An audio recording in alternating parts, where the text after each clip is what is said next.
Can you hear me? Can you see me? Good. I should be on the tube as well. Just set that up. So that should be good. Um, let's see. What's going on? MD, KD, Profilo. Profilo is claiming the first position. Way to do it. Way to do it. How we been, guys? What's up?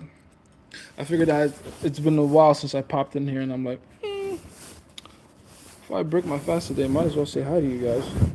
What's up? It's been a while on the lives and whatnot. So I'll be here for a little bit, then we can chop it up, and we can catch up because it's been a while I talked to you guys. Let's see, Jace. I realized that what people call Christian marriage is a Roman civil marriage. Yeah, pretty much. The modern day aesthetic and the system that we call marriage is really just from the early Roman Catholic Church. It's a monogamous exclusive system, and then they had the reasons for doing it that way, which made sense at the time. So where did you disappear, or is it the algorithm not algorithming? I didn't disappear, so it might just be your algorithm not algorithming type shit. If anything, I've gotten a lot more visibility recently. Jace, quick question: should I call the American Girl? Yesterday, I said that I would call. Pulling the push pulls on the calls. We're still talking about that girl, dude. Man, I told you already. It sounds to me like you're wasting time with that. That's a long distance situation. There's too many options. There's better options, more viable options around you that you can be focusing on. Um, let's see. What am I doing here? Hi, what's going on, YouTube? How we doing? I'm just chilling. If you guys want to come on TikTok or you want to go on YouTube, either way, I'm here. Both of it. You're gonna see me from two different angles, though. I would say one is on my good side and one is on my bad, but I don't have a bad side. So, let's see. You need one of those LED stands. I have them. I didn't really plan to do any of this, so I'm just popping in. It's not gonna be a big production today. I'm just vibing with you guys. I'm just chilling. Nothing crazy. Nothing crazy. I literally have it's on the table right there. I have two of them, one for each phone. But fuck all that. We're just gonna vibe today. We're just gonna vibe. We're gonna vibe. Let's see. Oh, Mexicans is here. Type shit. Who we talking about? Made her my girlfriend. The one I was talking about. The one you were talking about last week on the private call. Type shit. Type shit. Interesting. Liked her that much, huh? Good, good. I mean, shit, you had the skills to lock it down, so you did. Well done. Um, you clearly found her attractive. Things went well with you and her in terms of like the way the interaction went. You clearly hold the frame. Just hold frame. That's all. That's all relationship is. Like just hold frame, lead correctly, keep her safe, physically, mentally, emotionally, and you should be fine. If you haven't yet gone through it, go through pillar principles. I go over all the things you need there. Let's see. Jace on. Oh yeah, I remember that show, Sex Life. Yeah. What could the husband have done to break Brad's imprint, make a bigger impact? I always tell you guys, and it's hard to come to terms with, but a lot of men are currently in relationships with women that don't belong to them. And when I say that, what I mean is a lot of men are in relationships with women that have been heavily impacted by a man in their past, right? Everyone's worried about her body count, her body count. It's like, I wouldn't worry about the broader body count. I'd be more worried about the fact that she might have possibly run into that one guy. And once that's the case, now you're dealing with a different beast, right? So in that situation, the only way you can undo an imprint is to replace it with another one, which means you have to put her through essentially a bigger, greater, more unpredictable emotional roller coaster than the last guy did. An imprint isn't just good emotions. It's a combination of good and bad emotions in a short period of time. So that's what he should have done. That's what he should have done. Also, I thought about what you said. Nigeria needing a lot of cheap labor for development. You're bringing private conversations out in public. None of that. That's for the private community. Let's see. In my opinion, on the date, women should sit on the chair while men on the booth. The contrary is bad. Chair booth. Chair. Okay, so you're talking about a booth situation where there's an outside chair to the booth, because usually if there's a booth, then there is no chair. But I don't know what the setup you're talking about is. I don't know. I don't know though, bro. She's a very rich girl. Where she's be spending her. She's a very rich girl. Okay. The rest of that, I don't really know what that means. Trying to see how far I could go with it. Also, we're the Super Villain Academy, so I kind of told her that I want to be monogamous, but in reality, I want more. You get me? We be greedy. So you lied to her. You know I don't condone that, right? I don't condone that. Why would you tell a girl you want to be monogamous when you don't want to be? That's not cool. You're lying. Don't lie. I keep telling you guys, don't, especially when it comes to that, especially when it comes to the actual way you want to create the relationship, the way you want the relationship to be. Don't lie about that, because then that's not just a fracture of your own soul. That creates a situation where you can never truly be happy. It all comes down like a relationship is built. The whole reason to be in a relationship is to enhance yourself. If the atmosphere you create, if the environment you're in isn't even conducive for you and what you want, then you've not created an environment for growth. You've created a prison that stifles you, right?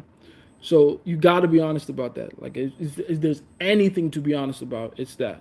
You have to let her know, like, yeah, there's gonna be other girls involved, and then she'll have the choice to be like, either okay with it or leave. But either way, at least you make it known what it is you want, and that has to be done. Preferably before the girl becomes your girlfriend, right? Obviously. So no, I don't condone that. Go rectify that as soon as you possibly can. It's okay to be greedy, but be honorable about it. Let's see. What would a world with all men having tight game look like in your opinion? Um, Honestly, ironically, it would look a lot more monogamous. You know, we talk. I always say that monogamy is like part of the social conditioning, right? It's a thinly draped over veil that we put on society to try to cover up what's actually going on. Because if you look at the world we live in right now, we're all living in a society that's built on a lie that every man has one woman and every woman has one man. But in reality, no matter how you slice it, hypergamy is a real thing.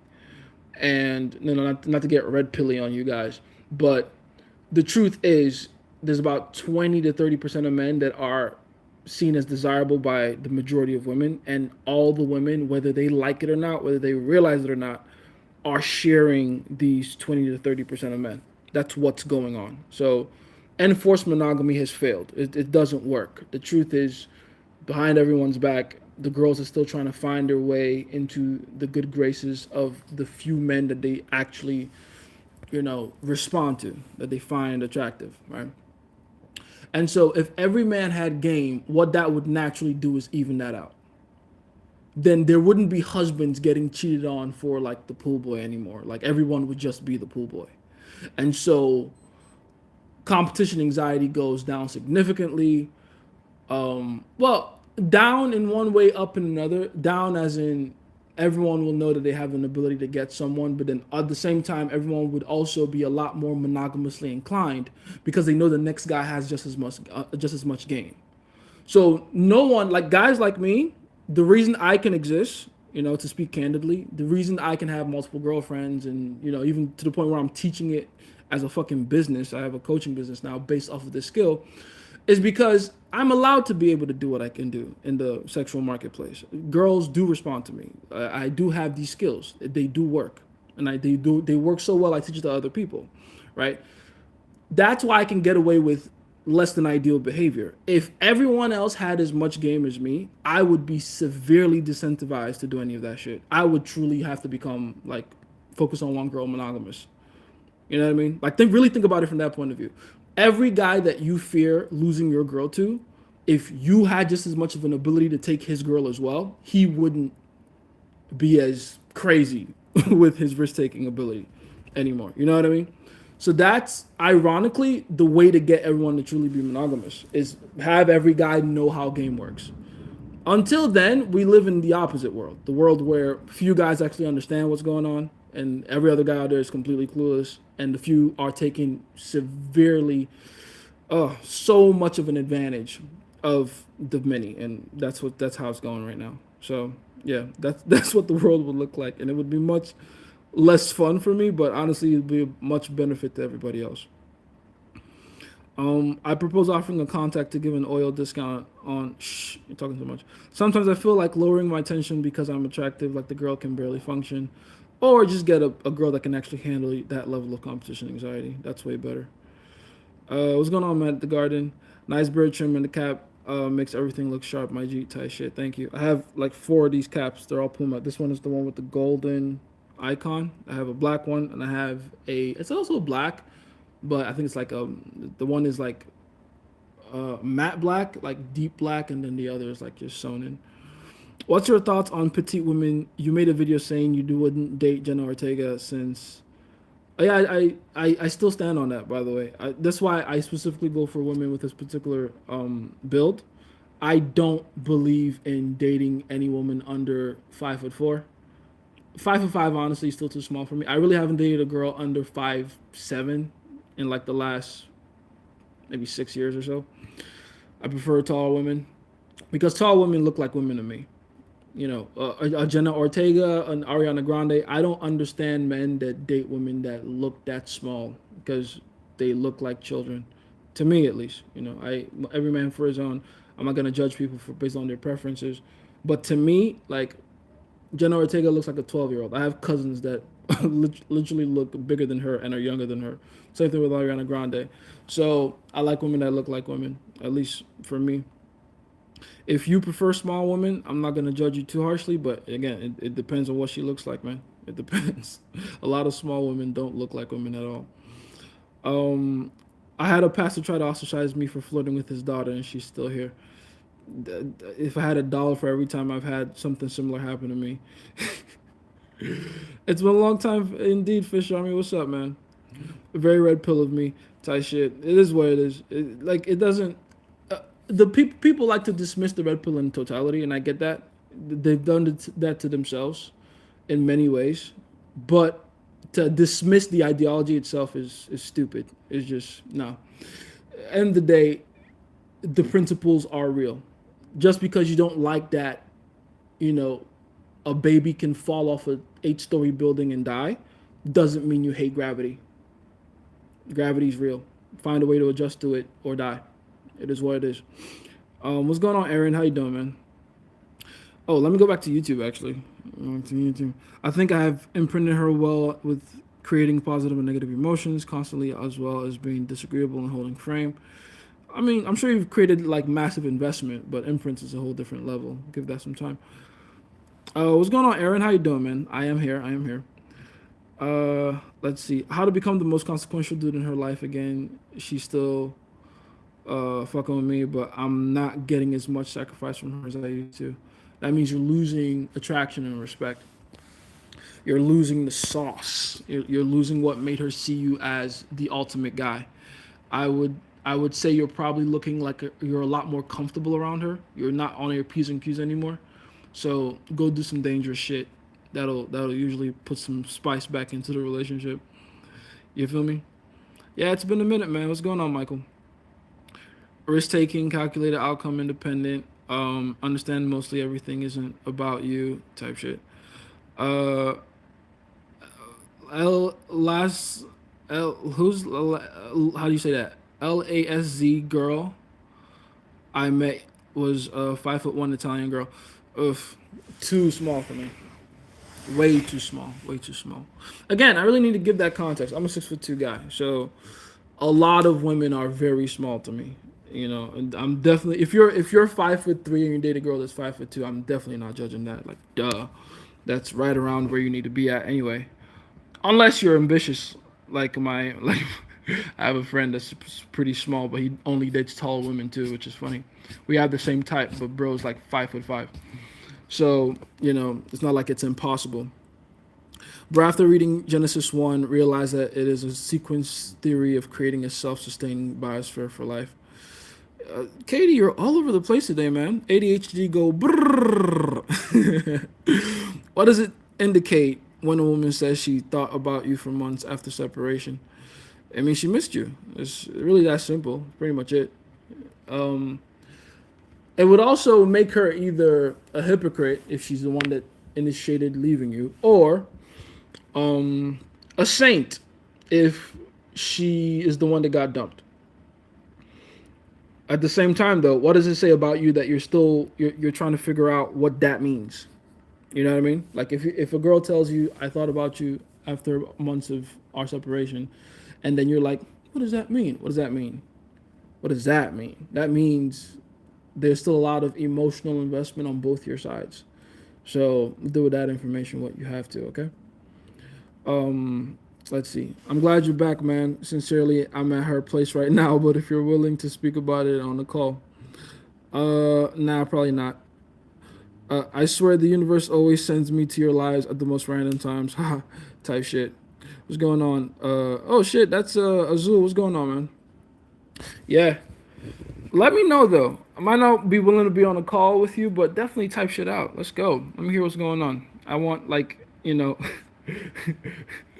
uh, a live play by play of what's going on. Jace, can you say it again about losing compliance from her? What's the solution? If you're in a situation where you're losing respect in a girl's mind, it's usually going to come down to your lack of respect in her eyes and attraction. Take some risks around her. Take some risks with her, right? Risk taking ability is probably the most important thing you have to look out for when it comes to attraction in general. And a woman can only respect you or be attracted to you as far as your own willingness to take risks. That's why um, you hear a lot of guys say stuff like your willingness to walk away. What is the willingness to walk away? Why does the willingness to walk away read off as attractive to women? It's not the fact that you're willing to leave. It's the fact that you're willing to risk not having access to that relationship anymore. All right, so it's the risk taking ability that makes you attractive all the time. What are some shit tests we can use as men to filter shit? The best shit tests I've seen are the ones that make her think about herself in a different light, or make her question herself in a way that reveals herself to you. You know, I'm not saying necessarily like make her insecure or anything like that. In fact, it actually hurts you if you end up making her insecure, which is an entirely different topic. Someone was asking me the other day, why do we talk about negging? Because most people don't know what negging is, right? Most people think negging is making the girl insecure. It's not their fault. That's how mainstream media paints negging.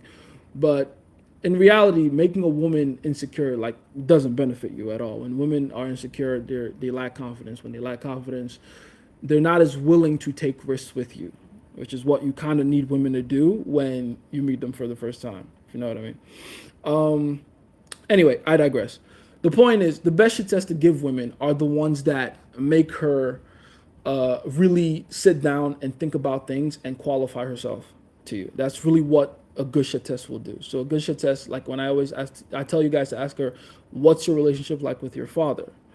That's a very deep question to ask any woman at any point in time in an interaction, because it forces them to go through this thing in their mind where they're calculating what the best answer is. So they first go, okay, why is he asking this? Maybe he wants to know if my dad is a good person, or if I like my father, or if I have daddy issues. Oh, wait a minute. Actually, what is my relationship like with my father? And then all those things begin to circle away from there, and then they start thinking about themselves and their actual relationship and where that's led them in their lives. So they begin to reveal without even trying, even no matter how hard they try to hide, they begin to reveal things about themselves that if you know what to look out for, you begin to know more about this woman that's in front of you, right? So, for instance, you'll see a girl, they'll make this mistake from time to time of being like, my dad is my best friend. He's the best thing that's ever happened. Blah, blah, blah. And for someone that understands how women work, that reads to me as negative. Like, oh, he's your best friend, aka you don't have respect for him, aka you probably talk back to him, you probably don't respect him, you don't, uphold his boundaries or expectations or standards. You just have a father that is a yes man, and that's not a good example of what masculine energy should be like. Because a father is a woman's first experience with masculinity, right? So when a woman goes, "Oh, he's my best friend," I'm like, that's even worse than like abandonment issues. You know what I mean? So yeah, that's what a good shit test is designed to do. Let's see. I have a lot of questions. I did a lot of research on reading Genesis alone, especially. That's good. And Call She Steady says, "I miss you a lot. Wish you were here. Come visit me for my birthday." That makes sense. You're in a long distance relationship. Girls show mad indicators of interest when they find out I speak English without slightly UK accent. Live in Paris, by the way. Oh, okay. With a slightly UK accent. Okay, that's good. That's one. If anything, that might be seen as like an attractive trait because of the indication of high class, right? I always tell people some of the most attractive behaviors you can demonstrate as a man also have something to do with a social hierarchy, right? If you can demonstrate to some degree that you have or can demonstrate behavioral cues that show that you are used to being in like high class society or high circles, that's usually going to be a very good thing for your relative status with the girl. Let's see. The original translation made me realize that just that alone was strongly edited to satisfy narrative, not the scripture itself, and I'm seeing it everywhere. I'm not sure what's real anymore. Oh, my boy's having the disillusion. Oh shit, my boy's having an identity crisis. Oh, good. I mean, that's not a bad thing. Question everything. Fuck yeah. That's the point.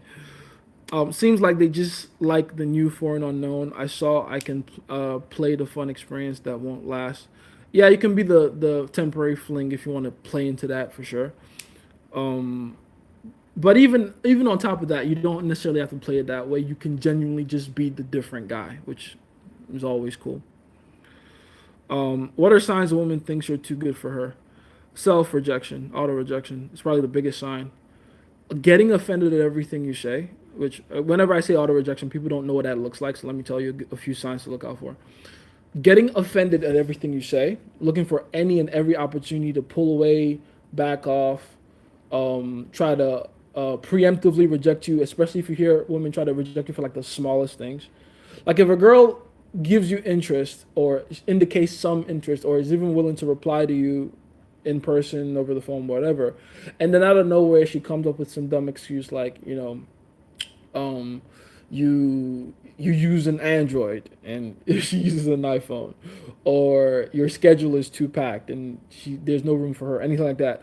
That's usually a very good indicator that it's almost like her nervous system is rejecting the experience of you because the experience of you indicates or represents to her some kind of unknown, right? Some kind of a venturing out of her comfort zone. And so women respond to you the way people respond to leaving their comfort zone. It's a lot of pushback, it's a lot of avoidance, right? So that's really a big one. Walked away for 2 months now. It's been hard finding the edge to reach out. If you walked away for 2 months, then there is no reaching out. You walked away. That's what happened. So you keep walking. That's the point of walking away, right? There's a difference between walking away and no contact. Is it no contact or is it walking away? Because if you walked away, there ain't no coming back. Don't worry about that. And also the fact that it's been 2 months and you haven't found other options to like occupy your time and space, other women, beautiful women, women that you genuinely find attractive, that's not a her issue. That's a you issue. That's a you need to know how to generate new options. I always say you're only as good as your ability to generate new options. Besides, how can you properly appreciate the relationship that you had with this woman if you don't know for a fact that you can recreate it? You know what I mean? So if you can't recreate it, then trying to rekindle that is just it's scarcity. You're insulting yourself at that point. Don't do that. You know, I low key fumbled because I didn't think it would work, so I froze a bit. Oh, that's funny. What are we talking about, Profilo? What's good? By the way, I'm so clueless on what to ask in the email coaching. Take your time, man. Take your time.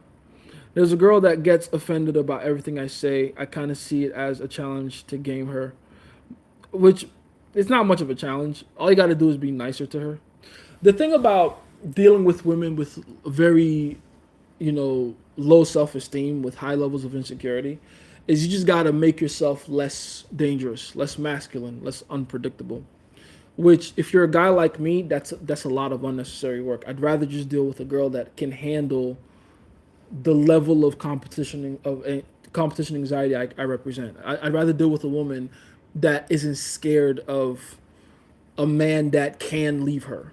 Does that make sense? Because that's what the fear is. The fear is she's dealing with a guy that can't replace her, and I prefer to deal with women that aren't scared of that because usually those women are very attractive, which is where a lot of their confidence of not being replaced comes from. So if you want to deal with a woman with low self-esteem, a woman that's highly insecure about you or around you, a woman that's constantly trying to pull back and avoidant, even though you can clearly see indications of interest, you're gonna have to do things that honestly betray you. Like it's bending at the knee in a way that is very uncomfortable.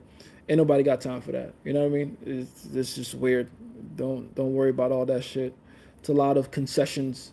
You know, a lot of men are in relationships right now, and I would say 90, maybe 99% of the relationship problems they have really just come from that. You're dealing with a woman that knows you can replace her and is constantly making your life a living hell because of it. You know, I've had guys complain about girls being like, "Oh, she wants to know my location every time. She wants to make sure that I'm texting her all day, every day. She wants to be on the phone with me all the time. She's very distrusting of all my female friends and all these different things.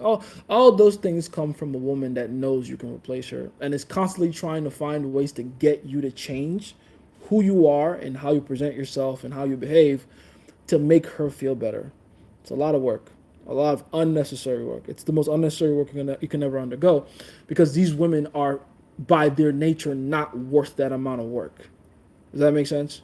Like, I hope you know that. They're not worth that amount of work. Don't do that to yourself. So, yeah, just get a bad bitch, dude. Get a highly confident woman, a woman that doesn't flinch when she's you talking and laughing with another girl. You feel me? Let's see.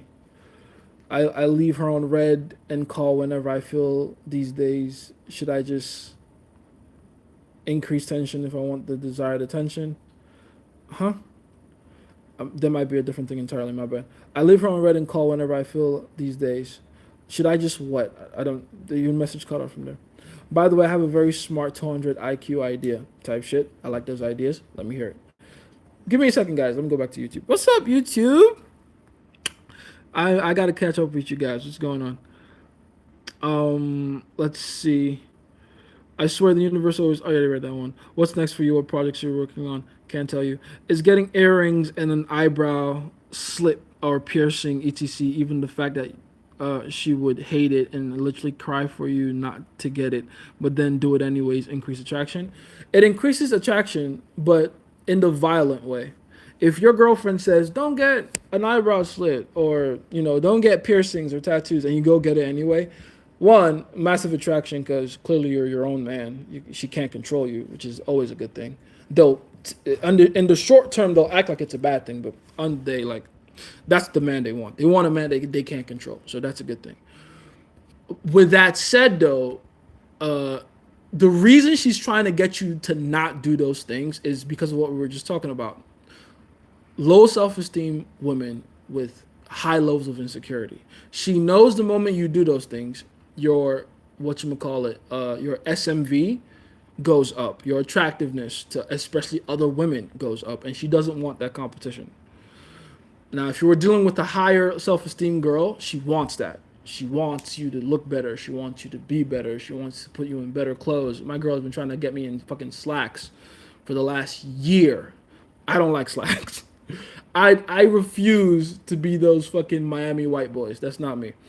I will wear my flared pants and my joggers all day. I'm not a slacks ass dude. I don't care about that. But she's been trying to get me in slacks for the longest, right? Because they want you to look as good as fucking possible because they want to be able to show off the amazing man that they're with because they have confidence in that. Now, again, low self-esteem woman, she wants to do the opposite. She wants to get you fat. She wants to get you as unsexy as possible. She wants to reduce as much competition anxiety in her as possible. So keep that in mind. All right, the best women want you to be sexy. When talking about their daddy issues and, for example, them not being that present in their lives that much, what can you say? Uh, it's not something you have to respond to. It's just something you have to know. You ask these questions as a way to get to know her and to understand like what you're dealing with. You know, this is you doing the Carfax. You're trying to figure out what's the miles on this, what are the tires like, any fucking salvage title, like what's going on. Her childhood and not just her childhood in general, but her relationship with her father are going to be massive indicators of not just how she treats men, but masculinity in general. I've always said it's not an accident the girls in fucking, for instance, sex work end up in sex work once you figure out what their past is. There's always either no father or a very weak one. And yes, that correlation is literally one to one. It's that direct. It's not their fault. You know, I'm not saying these are fundamentally bad people because of their circumstances. It is what it is, right? Just like if you grew up poor, it's going to take significantly more effort for you to figure out how money works because you probably grew up with a lot of bad habits around money, around understanding how wealth works and, you know, understanding mass market psychology and how people behave around value and just the concept of value in general. It's going to be a little harder for you to figure that out than someone that grew up rich. You know what I mean? Same thing with women, right? So if you see a woman that, and again, I've been doing this so long, I just know these things almost instinctually, but you can tell very easily, very quickly when a woman is genuinely terrified of masculinity, when a woman has a very fucked up idea of what masculinity is. I was literally talking to a girl about this recently, right? Um, she introduced me to the show Paradise PD on Netflix. It's one of those adult cartoon type shows like South Park or Family Guy or whatever. It's pretty funny. I like it. It's decent. But they had this one character in there that's like essentially like the Peter Griffin character. He's a police officer, and his son, who's I'm guessing the main character of the show, shot off his balls during lovemaking when he was a kid. I know, weird fucking story. Go check it out on Netflix. Paradise PD, fucking hilarious.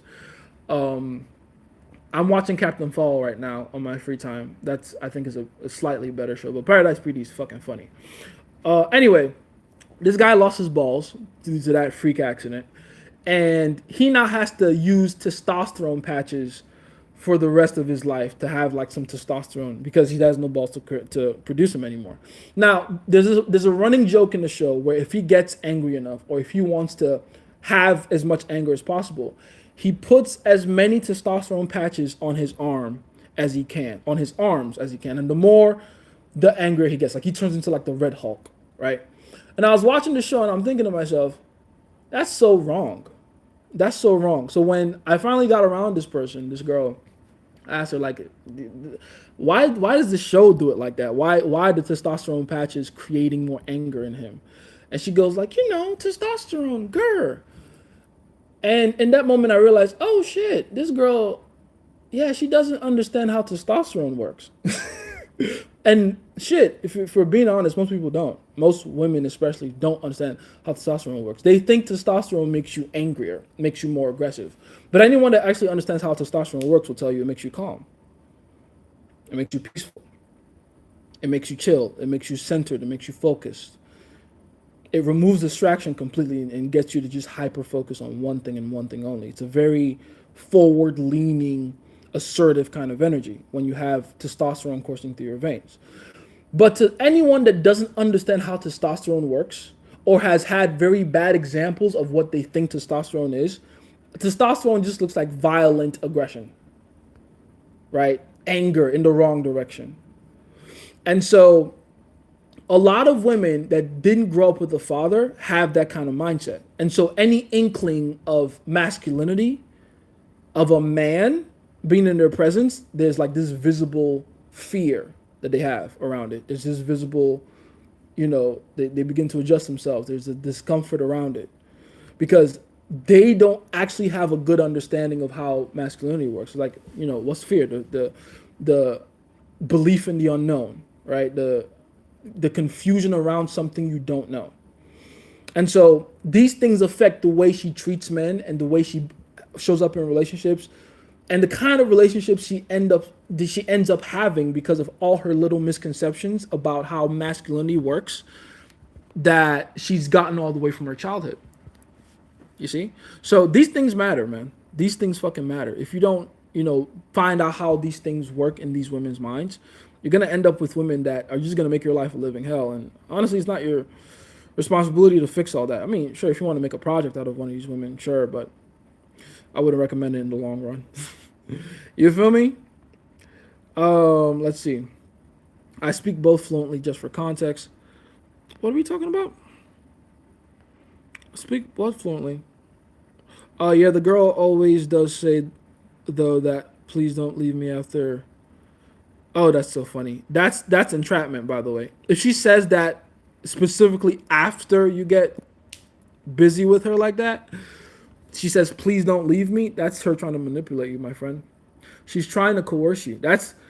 We talk about coercion from the man to woman perspective. No one ever talks about it for when women are doing it to men. Because coercion with men looks like a power play. Coercion with women looks like power isn't the goal for them. Pity and victimhood is. And so when a woman goes out of her way to play the damsel in distress to the nth degree, to the point where she's like literally, trying to entrap you, telling you, please don't leave me, but only after sex happens, dude, that's a manipulative ass bitch you got in your hands. And without even knowing this person, I can already very confidently guess that this woman has a very unique relationship with her father. Like she's probably one of those daddy's little girls that lives on like an allowance type shit from her dad. How do I know that? Because she learned that using those tactics on him. Not to say that she got naked with her father. I don't think that's what happened. But she knows on some level that she can use reducing herself, shrinking herself as a weapon against men. And she learned that from her father first. Her father was weak, right? Her father let her get away with that shit. And now she's grown up and she's using it on you. So be careful. Be careful. Be very careful. That's the kind of girl to scream rape. I'm telling you right now. Be very fucking careful. All right. Oh yeah, let me hear about this 200 IQ idea of yours, by the way. Yo, could you repeat what you just said about women hesitating taking risks with you if they're insecure? Basically, when a woman is insecure, when she believes within herself that she doesn't have the ability to compete with other women for your attention, what she's gonna do instead of trying to outcompete those women is find a way to coerce you into giving her more attention, as opposed to just becoming more pleasant, as opposed to just becoming someone that you actually want to give more of your attention to. It's like it's the winner versus the loser's mindset, right? There's two kinds of competitors in the world. There's the winners, there's the losers. In terms of like, if you want to split it down the middle, right? Winners and losers. But then there's a small one in the center. I wouldn't really call them center, but they're like off to the side. And what we call them the weasels, right? Basically, it's the person that wants to win, that desperately wants to win, but they're not willing to compete to win. They just want the win, right? There's winners that want to like say let's make it track and field. Let's make it a sprint, 100 meter dash. The winners want to be the first one to get to the line, the fastest to do it, with the best stride length, with the best technique, with the best drive phase, with the best everything. They want to outcompete everyone else by just creating that separation and having better speed endurance. Then there's the losers who, honestly, maybe they'll be happy with just participating in the race or just looking from the sidelines. Then there's those weasels. They don't want to necessarily put in the work to be better than everybody else. What they'll do instead is they'll fuck with the other competitors' cleats. Oh, spikes in track. They'll fuck with their spikes. They'll like fuck with the alignment of their starting blocks. They'll they'll cheat somehow by fucking with the starting gun so everyone hears it like a second later than them. That's how they get their wins. They're not really winners. They just want to cosplay winning. And so you got to look at women with low self-esteem like that. I mean, shit. To be fair, it's people with low self-esteem in general. It's not just a woman thing. It's just more obvious with women, especially in dating. So you'll see that girl that instead of thinking to herself, okay, how can I make this guy want to spend more time with me as opposed to his would be other options? What they do is they find ways to completely cut off those other women. They go into what we call mate guarding, right? It's the biological term. You can search this up if you want to. Mate guarding, the concept of completely eliminating the competition as opposed to just competing. Just fucking compete. Just be better, right? She doesn't want to hit the gym and lose the weight, right? She just wants to fucking control your phone to make sure you're not texting other girls. Right? I'm saying all these from experience, by the way. I speak, I'm not saying these things out of my ass. I was in a relationship like that for a while, back in my mid 20s. I know what that shit feels like. That is not fun. It is not fun to be in a situation like that. To have to constantly answer to someone else just to make them feel better. That takes away your freedom, your decision making. And for me, it made me make a decision. I will never date seriously a woman that is not a 9 or a 10 ever again. And I've kept my word for that. So, yeah, I say you do the same thing. Stop dating women that don't know how to compete out here, man. Don't do it. And honestly, I would give that same advice to women if they were listening. A lot of women's dating problems also come from dealing with men that don't have high self-belief. And if they just switch to a more maybe not necessarily cocky guy, but someone with solid, calm confidence, a lot of their dating situations would just naturally rectify itself. You feel me? There are these sixes and sevens, 6, 7, that are pretty, but kind of not worth it to spend too much time on. Exactly, don't do it. Remember the Blasian chick I told you about, the one I met at the memorial? Yeah, you remember that one. I do remember that one. Am I happy to be here? Uh, tight shit. You are happy to be here. What's going on, Sal? Increased tension. If I already read that one, didn't I? So my plan is with them to just be super direct and go for the kill immediately. Any particular reason why? Oh, because the 6 and 7s. Oh yeah, go for it. They'll probably appreciate it anyway. What's going on, C Glock? What's going on? Yeah, it's been a while. I'm here now. And with the 8s, 9s, and 10s, I'll do the typical indirect interview route. Sure. That's what the interview is made for. The interview is literally made for the. Someone came to me and said like, "Oh, Jace, I tried your interview out. Tried it on this girl's blah blah. It didn't really work. She got offended." I'm like, "Yes, show me a picture of the girl." And he sends me the picture. I'm like, "Are you serious right now?" I specifically say in the course, don't use these on girls that aren't attractive. I'm not saying that to be mean. I'm not saying that because I hate unattractive women. I made that course for a reason and for a specific kind of fish in the sea. It's made for catching sharks. You cannot use the interview to catch crab. It's for sharks. It's for whales, right? It's for high tier lobster. Stop trying to use the interview to catch fucking sardines. It's not gonna work. You can't go up to a 7 and be like, you have the most beautiful resting bitch face I've ever seen. They're not going to take that well. Because all they're going to hear is resting bitch face and get offended. Now, you tell that to a 10, they're going to have a healthy sense of confusion and curiosity around you because, oh my God, he called my resting bitch face beautiful. Because they're going to focus on the positive in the statement. Because again, high self-esteem usually means a positively inclined reticular activation system. Please go and study up on what the RAS is. Reticular activation system. It'll literally change your life forever. Right? Understanding how people view the world and why they view the world the way they do and why they choose to lock on the things they lock on. Okay? So yeah, please use the interview for the baddest bitches ever. Oh, by the way, I'm actually giving a version of it away now for free. It's got a bunch of bonuses with it.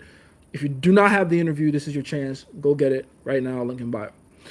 I tried to increase sexual tension, and she started talking how we're family, and she's, huh? I don't understand what that means. I used an opener where I called the girl a Walmart Nicki Minaj, and it actually went in. Yeah, because she was probably like hot. If she wasn't hot, she wouldn't take that well. she would find a way to get offended by that.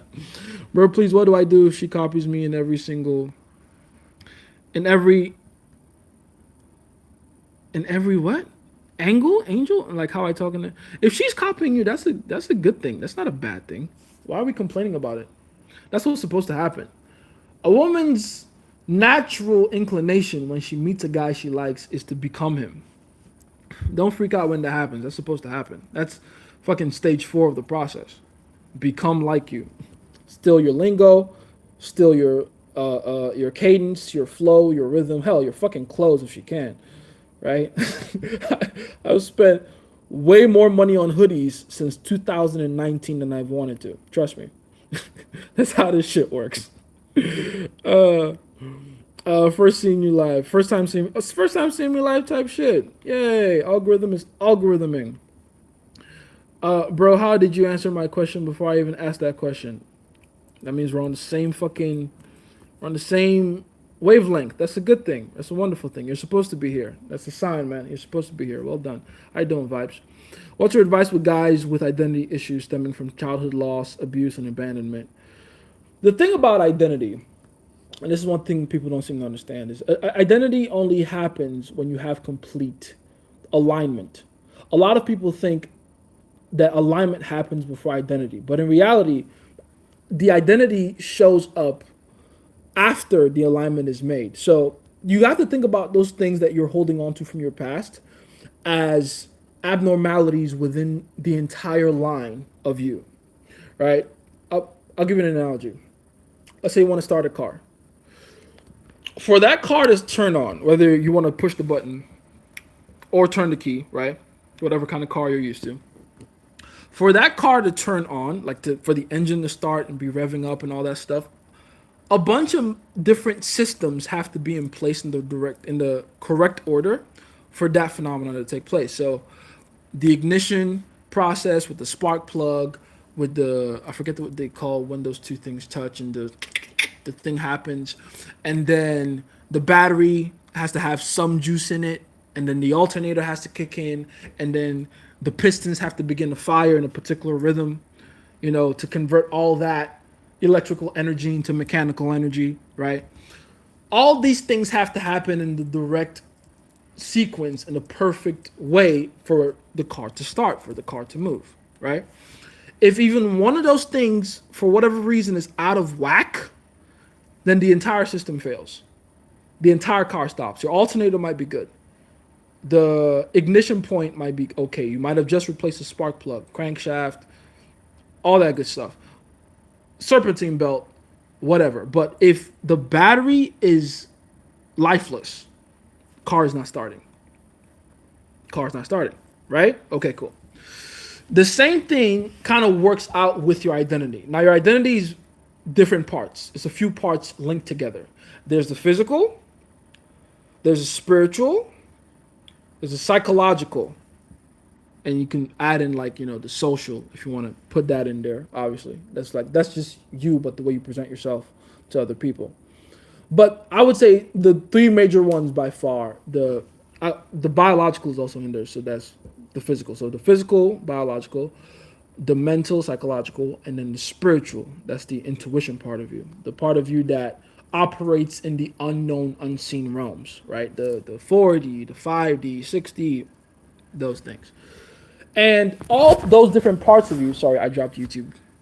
All those different parts of you have to be completely aligned for you to have an identity, for your identity to be strong, for your core to be in place, for who you are as a concept to make sense to you. Because that's another thing about identity people don't seem to understand. Your identity falls apart, or you feel like you have no identity or haven't found one yet because it hasn't made sense to you. The only barrier between you and the identity that you are looking for, this feeling of safety in knowing who you are, the only difference between you now and that person is your own acceptance of it. So if in your own mind the link, the chain doesn't make sense, there's a weakness in one of the links in that chain, it falls apart. And then you can't stand on it, you can't present it to the world, you can't present it to yourself. You see what I'm saying? I hate to go so all over the place like this, but it needs to be explained thoroughly so you understand, when we're talking about your childhood, when we're talking about whatever abuse you went through, your trauma, your abandonment issues, there's only two ways you can interpret those things. One, the way most people do, which is that was bad. I feel a lot of shame and guilt associated with it. I have to come up with all these defense mechanisms to protect myself from having that thing happen again. Right? You kind of inextricably link yourself to that past event and move forward with that past. You carry it as a burden. That's the first way. The second way is you reinterpret it in your mind and go, oh, actually, those things were necessary. They needed to happen so that I can have the strength to, one, make sure it doesn't happen again in a healthy way, but two, find a way to use that as a means to add value to the rest of the world. When whatever thing you've gone through becomes a source of your empowerment, now your identity begins to form. Now it begins to make sense. Up until then, it just becomes this weird haze that you can't seem to get through. Does that make sense? I hope that makes sense. Sammy, what's going on, man? Bro, please, what do I do if I already read that one? Your time to take over, bro, type shit. When's my book coming out? Don't ever ask about that again. I need it to be a surprise, guys. Stop spoiling shit. Where have you been? Just chilling. Just chilling, like that's the truth. No, I haven't just been chilling. I've been doing a lot of crazy shit. I felt her losing respect for me. I started leaving her on red a few days and call her randomly. Is this risky behavior or should I build tension other ways? Listen, the leaving her alone part is not what gets her to miss you. It's leaving her alone long enough to go do something ridiculous. Right? That's what the point of it is. It's your image in front of her doesn't look that great right now. The separation is to give you time to go into your isolation process, your transformation process, your cocoon, so you can come out a beautiful butterfly. Now, not to say that you were going through an entire transformation process for her. She's not the end all be all of the fucking universe, right? So it's not, you shouldn't think of it like that. But the separation from her should give you enough time to not just appreciate and miss the relationship if there's any good in it, but also to like actually remind yourself what the major priority here is, which is you. You're the one that matters here the most, not her. You. Does that make sense? And so if you're concerned about her losing respect for you, you got to go examine yourself, like really audit yourself and be like, okay, what is worth respecting here? What have I done to earn my own respect, much less hers? You feel me? I keep telling you guys, women are the greatest litmus test for our own emotional strength of character. That's what they're for. If a woman's behavior towards you is a good indicator of your relative status to her. And so use that information to make the necessary adjustments in your life, okay? Let's see.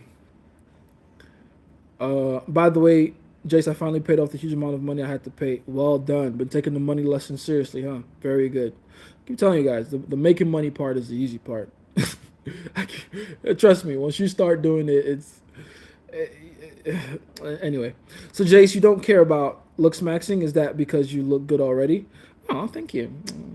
Maybe I'm blushing over here. It's not that I don't care about looks maxing. That's a misconception. Zoro, if that fell over, you would have been in so much trouble just now. What the hell happened there? Did you lie down on top of it? Did that scare you, buddy? Oh, my dog just like literally knocked over my lamp. Guys, I don't... Come here, Zoro. They're both here, by the way. Zoro and Willow. Come here, buddy. You okay? You good? You straight? You okay? Oh, my poor boy. He's a little sleepy. He was sleeping on the floor. He had to come up here because he took that over. That's a glass lamp, too. I'm surprised it didn't shatter or anything. As I saw it fall slowly, in my mind, I was already deducting... There we go. All right. It's my fault for keeping it there anyway. That's my bad. I had to get my guitar from out of there, and I never put it back. Anyway, the misconception people have is that I don't care about looks maxing at all or looking better. It's not that I don't think looks matter at all. They do matter. It's just I don't think they're the thing that matters the most. If you were to put a gun to my head and say, Jace, which one of these things will get you the most leverage over women? Looks, money, or status? I will always say status. It's always been status. Yeah, there's years of work and experimentation and studies that show that. It's not even me saying it. It's just the way the science works itself out. What women respond to the most is status, above all else. And so, game is really just your way of presenting that relative status to the girl. That's what game is. That's what game is for. That's what game is about, right? And so, that's why game is so powerful. It's the greatest form of leverage when it comes to dating and women and just out competing other men. Because whether you like it or not, if that girl you want, if she's hot, if she's desirable, then other men want her. So if you are to have her, that means there's other men that can't. So you have to outcompete them. It's part of the game. Don't be mad at it. Okay. Anyway, point is, of all those things, status and your ability to manipulate the relative status is by far the most important part of dealing with women. If anything, looks is like a subtle indicator of that, right? Look at Clav right now. Shout out to Clav. It's been a while I made a video on him. I'll go do that again. The kick engine is going crazy with him, so I'm proud of that. That's just beautiful marketing right there. Anyway, Clav is clearly a guy that has invested all his chips. He's put all his chips down on looks. That is, in his mind, the most important thing. If you work on your looks, the looks will carry you through everything. And, shit, the way his life is going right now, you would be inclined to believe him, right? So I don't blame you guys if you end up thinking, oh, yeah, looks are the most important thing. But you play this game long enough, you end up knowing how these things work. And, like, I have a bird's eye view of how all these things end up happening. Trust me, there's massive drawbacks to how looks work. There's massive drawbacks to how status works. But the drawbacks of status are so minuscule compared to the other ones. The money one is the weakest one, by far, by the way, in case we're ranking them. Money is like at the bottom. Looks is like right on top of money, but then status is like way, way on top of there. Like status is everything. Status is everything. And so all money and looks do is just point towards status, which is how you know status is the most important, because the reason looks are important, or the reason money can give you any kind of leverage, is because of the status it indicates in you. Does that make sense? So it's not like I'm saying these things aren't important. They get them all. Shit, get all of them. And if you play all your cards right, and hey baby girl, if you play all your cards right and you do the right thing, you'll end up having all of them anyway. But don't get it twisted. Push comes to shove, status is the most important. Okay.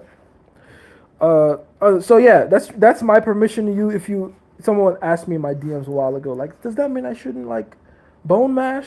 I bone mash. I mean, I don't do it the way these look smashers do it, but I fight. I be sparring. That's why my cheekbones are so high, because I get punched. So that's your permission. I mean, the way I bone mash is way cooler. It's in physical combat, but fuck it, fucking throw a stone at your face. I don't know how the whole thing works. Obviously, go seek the expert opinion on that. I don't really know what I'm talking about when it comes to that. But yeah, go do your thing, man. Fucking look smacks. I don't care. So if everything goes as planned, my bro cat will finally have a one-on-one call with you this year. Tight shit. Let's go. Do you type shit? Improve yourself. So what does estrogen do? Estrogen is the erratic hormone. Estrogen is the feel deeply hormone. Estrogen is what you got to think about. Estrogen like the catalyst to other hormones. It amplifies the effects of other hormones. Right? That's what estrogen actually does for the most part. I'm not the expert opinion on that. You can definitely go do your research on your own. But from how I understand it, that's how estrogen works. It's an amplifier. You feel me? Jace, you're my go-to guy. Thank you. And not just for game because of how versatile you are, like a Swiss knife. I mean, shit. If anything, I'm happy you said that, because that just puts more credence on what I just said before this point, which is please go do everything. Don't put all your chips in one, but make sure all your chips are, not evenly distributed. There's some things that are more important than others, right? It's like, again, it's like fighting. If you're a boxer, for instance, which punch should you probably put the most time in working on? Your lead right hook, your uppercut, or your jab? Right? A lead right hook is a cool fucking punch to have. It's mean, it wraps around the guard, it's great. The timing, if you know how to use it, if you know how to step in correctly with it, awesome. Uppercuts, wonderful, especially for like an opponent that's close to your size or a little smaller that has a really tight forward leaning guard.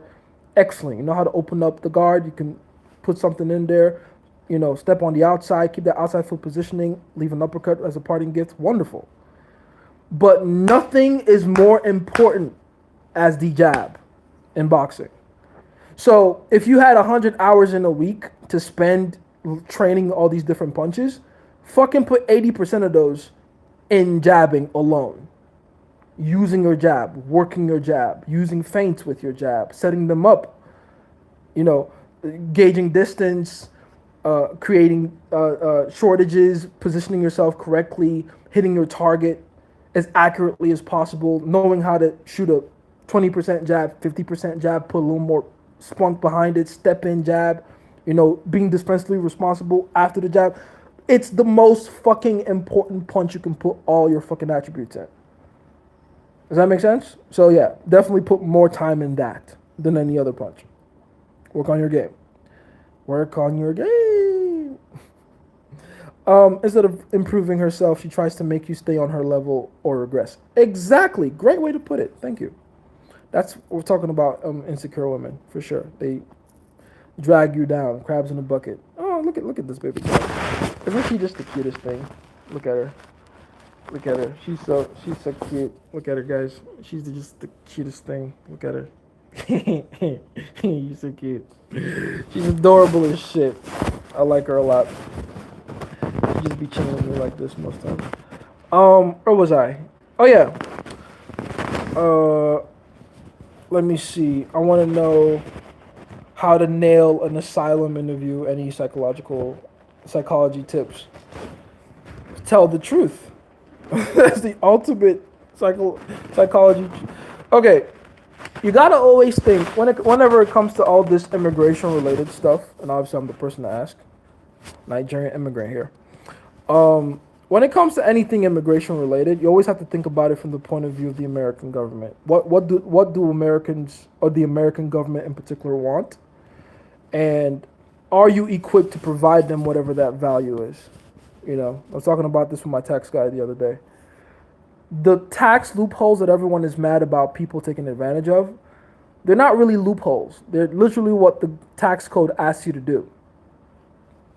Like the tax code tells you, we'll reduce your taxes or we'll make you not even have to pay taxes if you take that money that you were supposed to use to pay taxes and do something else with it. Do this thing. Create new jobs. Create new housing. Right? If you just do that for us, as opposed to giving it to us and trusting us with the money and having us do it, because Lord knows we don't even have the the track record to prove that we can do these things, then we'll chalk it up as GGs. Same thing with immigration, right? What does America want out of its immigrants? Plain and simple, usefulness. So I wouldn't even talk about it from like a point of, oh, I'm here on asylum, blah blah, whatever. I would talk about it more from the point of view of this is what America benefits if I stay. And that's how those interviews end up going very smoothly for you. Okay? That's really it. This is how America benefits if I stay. America loves to benefit, my guy. You can stay, listen, you can stay here as long as you want, as long as you're adding value to the people. That's it. It's all good. You'll be fine. That's the only psychological tip you need. All right? By the way, big announcement. I'm going to fight on a big MMA event on the 6th of, that's June 6th of June, 2020. Hold on. 666? El Diablo. Hey, yo, those are crazy numbers, my friend. Is that a Saturday or a Friday? Let me know right now. What day is that? Let me know right now.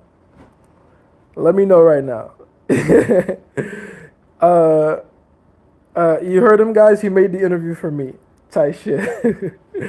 Big up to you from Europe. You dropped some gems, brother. Hey, thank you, man. I have a lot of love from Europe, man. I always knew I had people from Europe listening in. Europe, Australia, specifically Germany, Italy, France, and Denmark, right? I've always known I had people from there listening. The analytics show that, all that good stuff. But after this giveaway we just did on, the Valentine's Day giveaway, y'all showed the fuck out. That is crazy.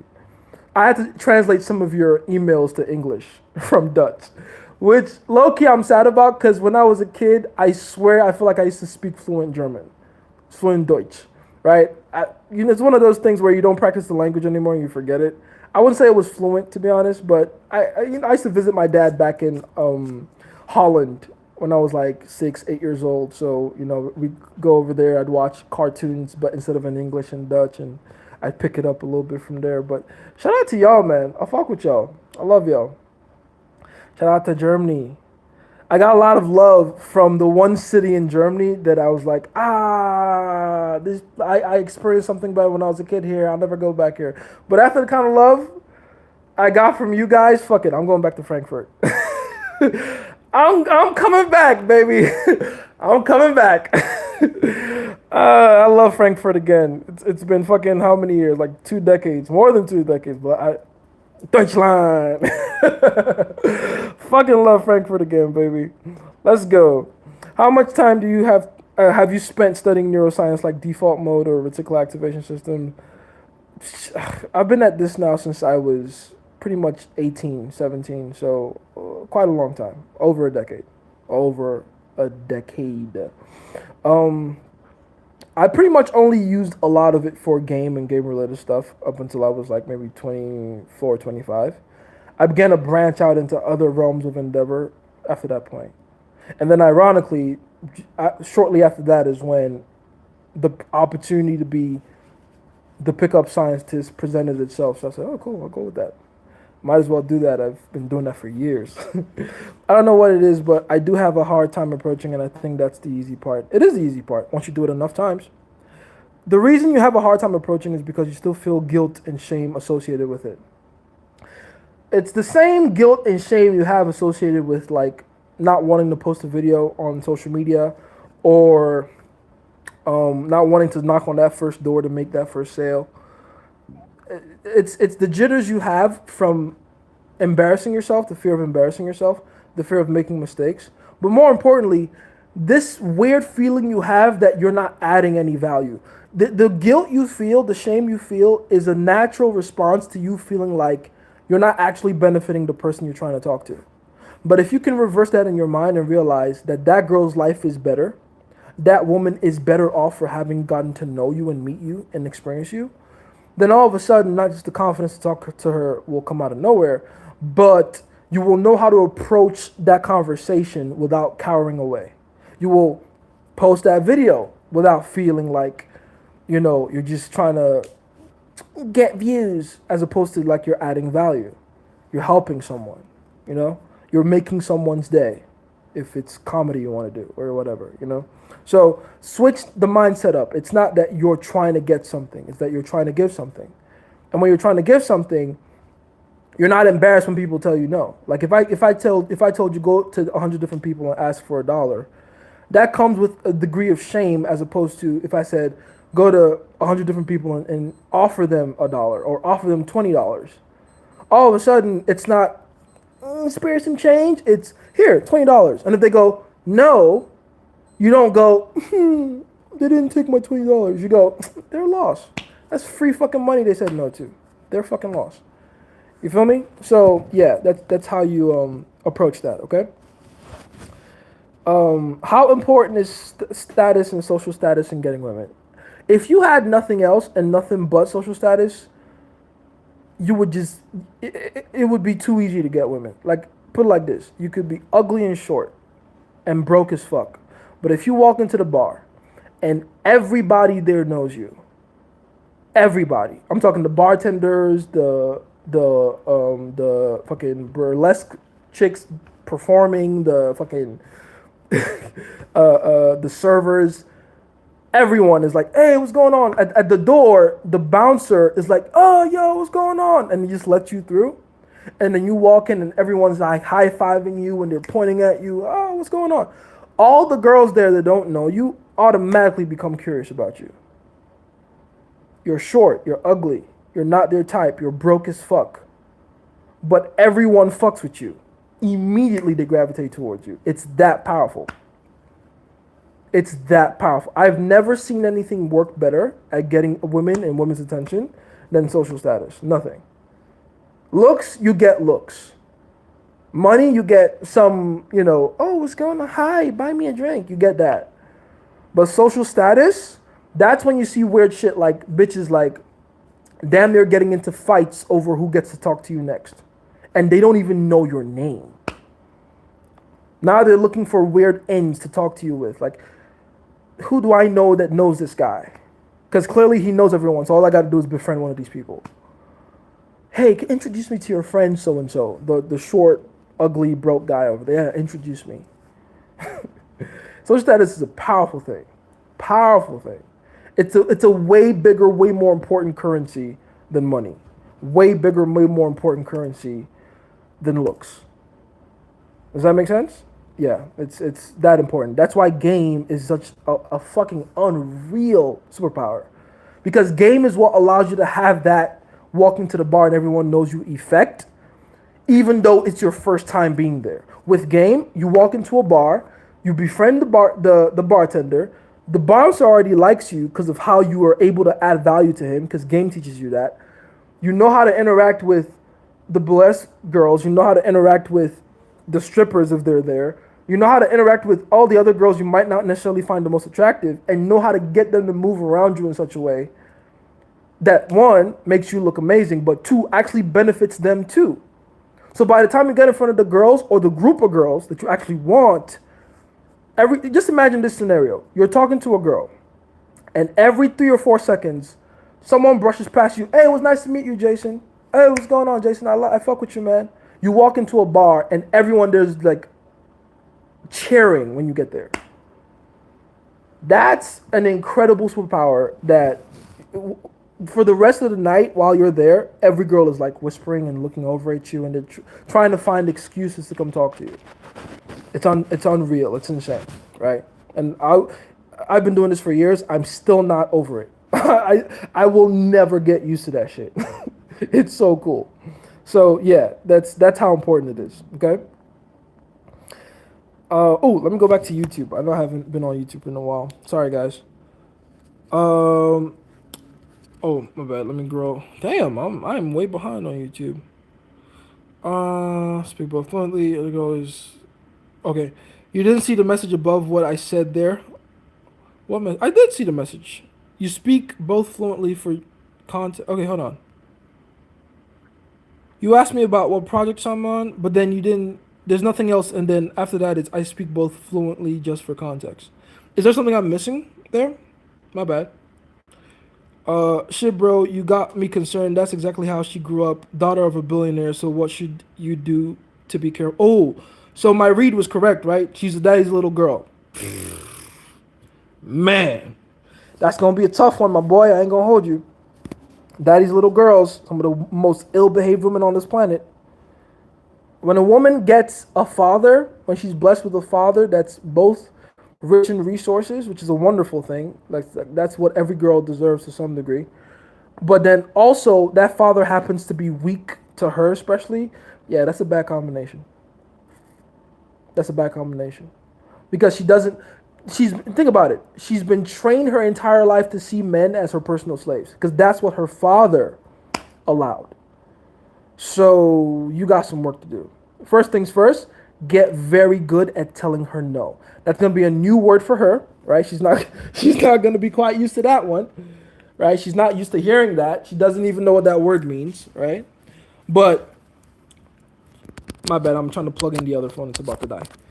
Anyway, so what was I saying? Yeah, so get used to telling her no. She doesn't know what that word means. She's never heard it before. She's not used to getting that. But someone has to teach her that there's such a thing as boundaries. There's such a thing as standards. There's such a thing as expectations and rejection. See, the irony to girls like that is that they take rejection the worst. They don't know how to take rejection. And of course they don't, because they're not used to it. The people that are good at taking rejection are people that are used to getting it. Right? We're desensitized to rejection. When you're a daddy's little girl and your daddy was rich, shit, they don't know how. Like my first experience with a girl like that was back in Nigeria. Actually, the running joke is I was the poorest kid in a rich private school. Right, my parents pretty much went broke taking me through that school, but I'm very grateful to them for their sacrifices, and that's why I do my best to honor them today. But I was the poorest kid in a very rich school, so a lot of the girls I first got in contact with in my life were these type of girls. Rich politician's daddy, and Nigeria's big on corruption. So when you hear a girl's dad is a politician, you know they're getting money. Maybe not the most ethically inclined way, but they're getting money. Yeah, they come to school with like Gucci bags, like Gucci backpacks, my guy. Like how you'd come to school with like your little backpack with your books. Yeah, theirs was Gucci, theirs was Louis. We had bitches walking around. Our school uniform at the time, we had to wear blazers and ties and black shoes. And these bitches would walk around with Louboutins, red bottoms. So, I mean, they would get in trouble for it too, mind you. I remember this one girl, she'd walk around with the Louboutins. It wasn't part of our dress code at school. She would try to argue it back and forth, which, by the way, funny enough, this girl is now a lawyer. We'll talk about that later. They would seize her shoes as contraband. Her punishment would be a few strokes with the cane and walking around the rest of the day barefoot. And then she would call her dad to complain, and he would ship a new shipment of shoes. Same size, same make. What the fuck, bro? Just playing with corruption money in our face.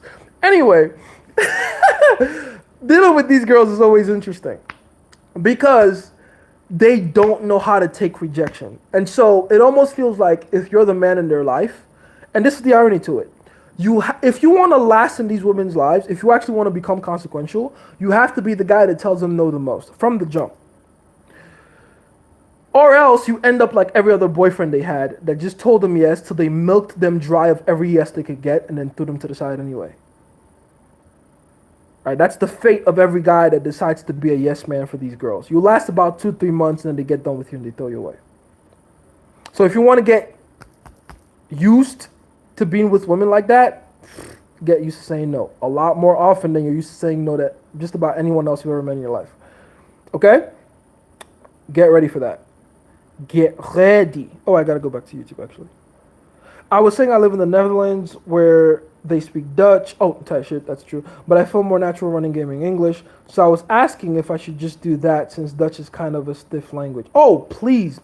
Listen, one of the greatest advantages to English is that of all the Germanic languages, of all the Latin influenced languages, it's probably one of the most versatile and flexible ones. It's not the most, but it's actually, no, it is the most. In terms of flexibility, yes, it is the most flexible language. I mean, there's a reason 64% of the world speaks it, right? So please use English. There's languages that are better for game though. I'm not gonna lie. Spanish is better for game. French is better for game, right? These are languages. Yoruba, I'm Nigerian. If you're Yoruba, I'm not Yoruba myself, but I grew up on Yoruba land. Yoruba is amazing for game. There's a reason they call Yoruba guys Yoruba demons. Like they're known for like how good they riz women up. Because the language is musical, it pays attention to tonality, and it pays attention to hierarchy. Right? So you can literally manipulate frame with the language. It's baked into the language. Same thing with Spanish. Spanish is amazing for game because it's man to woman instantaneously. O sounds for men, A sounds for women. Latino, Latina. Right? So it's baked into the language that men and women have their distinct roles. So it's wonderful for making things man to woman instantly. Amazing for that.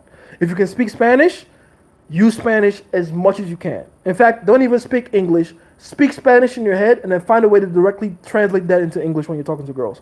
That's how you want to do it. Especially if you're talking to these girls over text, please use your Spanish and your French to your advantage. German sucks when it comes to game. German is ass because the language is like, it's like Russian. It's very linear. It's right angles and straight lines. It's very matter of fact. That's why the Germans, there's like this, you know. So yeah, definitely just speak English. If you have access to that, use English instead. And then if she doesn't speak English, then switch to German. Sure, thug it out that way, but my God, use English. Please use English, okay? I have noticed the baddies in the clubs and bars always have men around them. I would love to approach, just don't want to fight anyone. Just talk to women and hope she is not embarrassed from that. I wouldn't worry too much about the guys. In fact, the guys are usually very easy to dismantle. Well, I don't want to, let's not use the word dismantle. Let's use the word, what's the word I'm looking for? It's another dis word. Not disengage. Disarm. That's it. Disarm. They're very easy to disarm. Right? So, befriend the fridge. I always tell you guys, if you run into a snack and she's being protected by a fridge, befriend the fridge. The fridge will open up the snacks to you. Even if the guy is trying to get with the girl you want and he came with her, as long as there's certain parameters that's been set in place for him not to be able to get her, you can always win. So if male best friend, for instance, perfect example. The moment I find out he's the friend, he's no longer a threat. I don't care how hard he tries to alpha male. Doesn't matter. You're the friend. You're in the friend zone, my friend. That's where you're at. So all you got to do is tease the girl and then remind her of her friendship she has with bro. Mind you, this is after you've already tried to establish a friendship with him first. Get to know him first. Go up to him like you're not here to fuck his shit up, even though that's what you're here to do. Befriend him. Hey, what's going on? Give him compliments. It's so easy to make friends with guys. One compliment and they open up, right? Most guys don't get compliments. Give him a compliment. Oh, I appreciate that, man. Da-da-da. Hey, introduce me to your friends, guy. What's going on with you? Don't be rude. He introduces you to everyone, including the girl. You leave a tease just to let it be known it's man to woman. Then go back to talking to him. Oh, yeah, how do you two know each other? Is this who you're... Oh, no, we're friends. Oh, you're her friend. Oh, who put who in the friend zone, by the way? And then just start teasing both of them from there. Completely disqualified, bro. And then just isolate the chick. It's easy. It's not hard. Trust me. As long as you befriend them first, it's easy. You feel me? Are you going to be streaming more often? Oh, is this what we call a stream now? Oh, stream. I'm a streamer. Oh. I'll pop in here from time to time, man. I don't have any set schedule. I have an entire schedule I have to keep to in the back end. You know, I got to serve my people. But, yeah, I'll pop in here from time to time. Why not?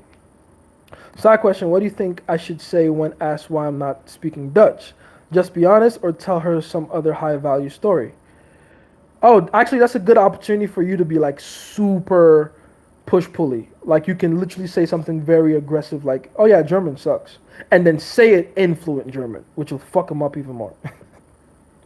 Right? Why aren't you speaking German? Oh, yeah, I don't know how to say it in German. You would know. Just say, like, oh, yeah, German is actually a really terrible language. It doesn't do the job I need it to do when it comes to, like, talking to people effectively. It's a very stiff language. I don't really enjoy speaking it. Obviously, I can speak it fluently, but I really hate it. I'd rather just speak in English.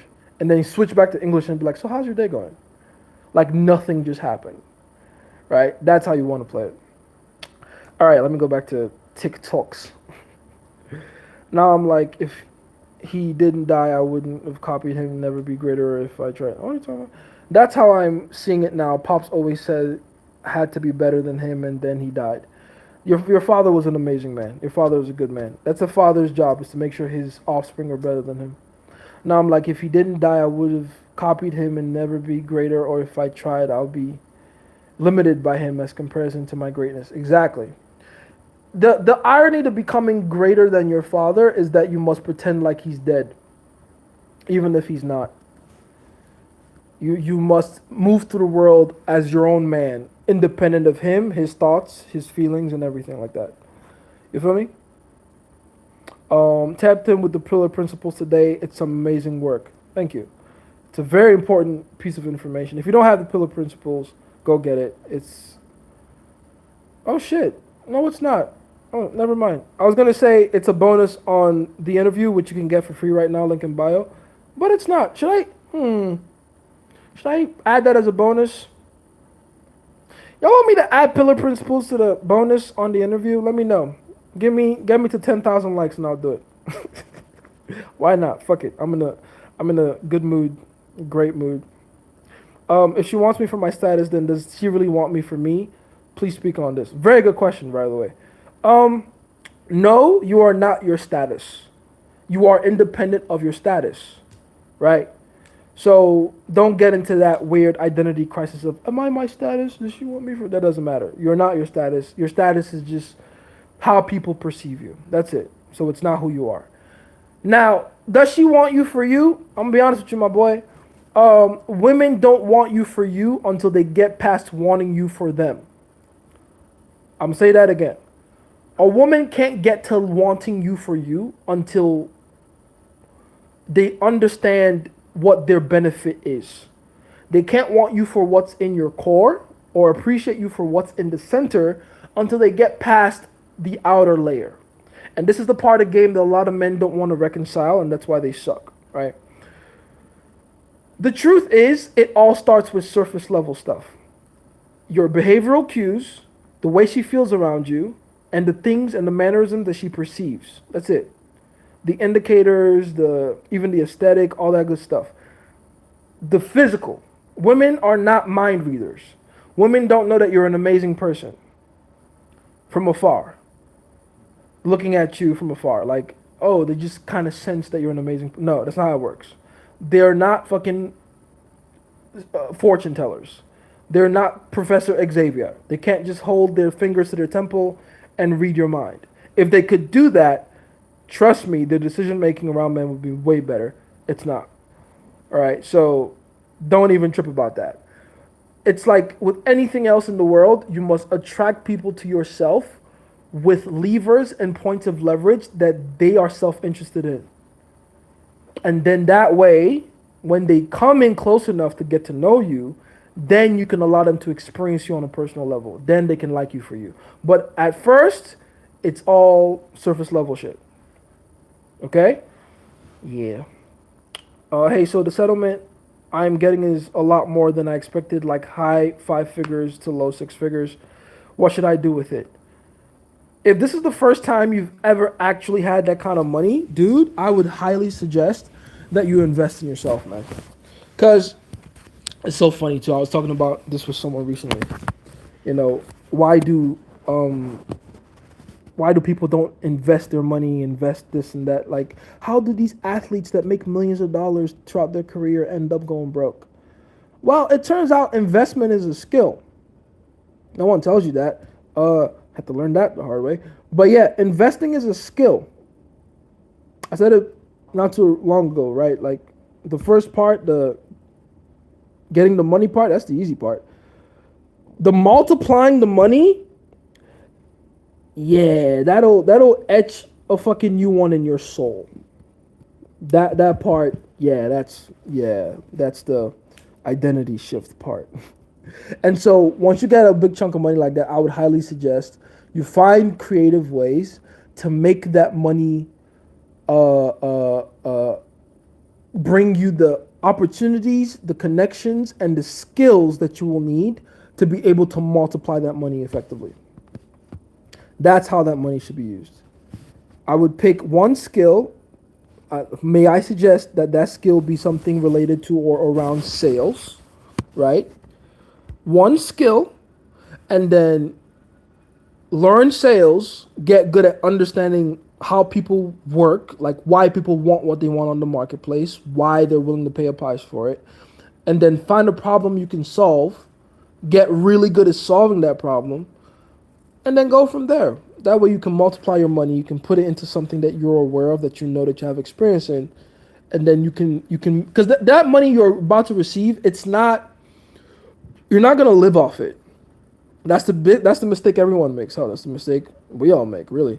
Is that you get a big amount of money like that and you think, okay, how long can I live off this money? That's the wrong mindset. It's not for surviving, it's for thriving. You need to find a way to make that money multiply, to send every dollar like a soldier into war so that they can go and capture more soldiers for you, Recruit more into your army. That's how this money shit works, right? So yeah, that's how you want to play it. That's how you want to play it. Make sure you use that money to invest in yourself and get crazy with it. Take some nice risks with it, okay? Um, her saying, "I miss you. Calling you makes me happy. I wish you were." I already read that. Yeah, that's good. That's not a bad thing, obviously, though. DHT is a very powerful version of testosterone. It's dihydrotestosterone, and two extra molecules makes you stronger. Type shit. Is there a way to block DHT effectively naturally? Big Pharma won't let us know. Why are you guys asking me that? I don't know. I'm not a chemist. I'm not a pharmacist. I just know some shit. So, as far as I can tell, when it comes to DHT, right? Um, I wouldn't. Okay, so from what I know about DHT, the way everyone approaches DHT is wrong. I think people treating DHT like it's a bad thing, right? Free testosterone like it's a bad thing is weird. I think it serves a purpose for a reason. I think it's there for a reason. I think it should be harnessed and used correctly, but I don't think it should be demonized. You know, the only downside of it, it binds on hair cells, which makes your hair fall out. Yeah, sure. Small price to pay though. All right, what would you rather be, a bitch with a good hairline or a badass with a no hairline, with a bald head? I take the second all the way. A lot of people I respect are badasses with no hair, right? Kanye is pretty much bald at this point. Michael Jordan is pretty much, he's been bald since like fucking a youngin, right? Actually, I shouldn't say Michael Jordan right now. Didn't he like fucking like touch a kid's butt recently or something like that? We gotta revisit that, guys. What the fuck happened there? That video was so awkward, bro. Someone sent it to me. Who sent me that video? Someone sent me that video. That video was so, he was like pinching a kid's butt, and it's like you do it for 2-3 seconds. That's one thing. Bro was going at it for like a good 20 seconds. What the fuck, bro? What's that about? That's kind of weird. Do you believe in Jesus Christ wholeheartedly? To say I believe is honestly an understatement. I know him. If she wants me to, for my status, then she may not be attracted to. Oh, no. That's the best thing about status, though. Status is one of the most natural ways to increase and incite, genuine attraction. There's almost nothing that creates genuine attraction better and faster than status. If a girl likes you or pretends to like you, but it's not genuine attraction, then it wasn't real status. It was probably like borrowed status, like money or looks. Well, even looks has a better way of creating genuine attraction, right? But real status, like actual status, like people fuck with you and it's not something that's faked. You can clearly handle yourself. You know how to maneuver social situations. You garnered respect in the eyes of everybody. Like, that's genuine attraction. It's what was my girl telling me about the other day? This girl on TikTok, Alex Earl, is apparently, she's being seen around the city with Tom Brady right now. Tom Brady's fucking Tom Brady. All right, I promise you, that's not, oh, he's a gold digger. Unless he finds a way to lose respect in her eyes some way down the line. That's genuine attraction. That's a fucking 7-time Super Bowl winner that has garnered the respect of millions of people in America. All right, it's genuine. Trust me. Unless you fuck it up, it's very genuine. Let's see. You don't want to block it, sir. Losing your hair's identity is definitely worth it considering DHC's effect. That's what I'm saying. That's what I'm saying. You know what I mean? That's what I'm saying. You don't want to block it. You don't want to block it. No. Happy Lent. That was Ash Wednesday was yesterday, right? Type shit. The MMA fight is on Saturday. It's on a Saturday? Okay. All right, I'll keep that in mind. Want to be a good person when most of them, is that what you meant to say? Would want imprisonment for someone breaking into their house but not their country, and they don't even offer solutions. Type shit. Pretty much Owen Cook. Exactly. Oh, Owen. Oh my God. Thank you for bringing up Owen. Owen is a perfect example of how good game works. right? Because he's been bald and short and relatively leprechaun looking his entire. He's gonna kill me if he sees this. I'm sorry, Owen. I'm sorry, but it's true. Listen, man. When I first met Owen, even I was shocked by how short this man was. Like 5'2". He came in with three girls. All of them were taller than him, and none of these girls must have been taller than 5'3", 5'5". You know, but that's how game works. When he walks into the room, and we weren't even expecting him to show up that day, the day I first met him, and he walks in with these three girls, and it's an entire room of like almost 200 guys. We turn around and we start cheering for him, right? It's like if you're the girl that's walking in with him, and this short motherfucker with a bald head that you walk in with is getting cheers from men, all of whom are taller than him, and they're cheering him on, saying, "Oh, win, oh, win." How do you feel as the girl looking at that? Status, man. You can't beat status. I'm sorry. You can't beat status. It's a different ball game, man. It's a different ball game. It's game, status, looks, and then money. Exactly. That is the order. Because game manipulates status. So game, status, looks, then money. Could you tell us some stories about your late uncle player? I will at some point. He was crazy, man. He was fucking crazy. Rest in peace. She tried to break up with me over my TikTok repost. I clapped that night. Exactly. That's how it should be. Whenever they start yapping, just bend them over. They'll be fine. Bro, if you ever come to Germany, I will welcome you with a steak. I love steak. Thank you. I'd appreciate that. Just don't feed me no potato shit. Too much fucking potato dishes over there. I don't fuck with that. You know. Yeah, it's been a while. I hear about the late uncle type shit. It's funny you said Frankfurt. It's the city known in Germany to be degenerate. Man. Shout out to Frankfurt, though. Super corruption, indeed. TikTok never shows you my lives. Well, you're here now. It's fine. You know, it's fine. Gotta acquaint them with no, exactly. Realizing a big part of the game is lowering anxiety is not taking it seriously. Yep. Is Persian and Arabic good for game? Very good for game. Very, very good for game, from what I can tell. Yes. I don't really speak a lot of it fluently. But I think forgive me if I'm saying this incorrectly, if I'm saying this wrong, but I believe Farsi is a dialect of Arabic, right? And I've seen Farsi at work, and it's quite amazing. Fucking amazing. Fun fact, I use a lot of English words when I talk to girls in German. Good. It feels easier, doesn't it? Yeah, because you get into these roadblocks speaking German. So I'm saying, yeah. Disarm. Thank you. Appreciate that. A lot of girls told me I have a very unique way of talking, so I guess it works. Yes. Yes, it does. You know. Deadass explaining the structure of mystery in mixed sets. Yup, pretty much. Let him cook. Let me cook indeed. The relationship between genders is a ritualistic things that makes something a ritual is present. Interesting way of putting it. How to talk about my childhood in a way that won't reduce attraction and compliance. You gotta talk about it. Okay, so it's not that saying things in a weak way makes you weak. It's that leaving them as a weak thing is what makes you weak. You can talk about a vulnerable time in your childhood. There's nothing wrong with that. As long as the lesson you learned from that empowered you, you're fine. You can talk about your most vulnerable moments. It's not the vulnerability that makes it bad. It's the way you interpret it. Did you become a victim after that or a victor? You feel what I'm saying? Let's see. We're waiting on the money course to help us manipulate the system type shit. I don't know if I'm qualified for that quite yet, but type shit. Are you a master debater?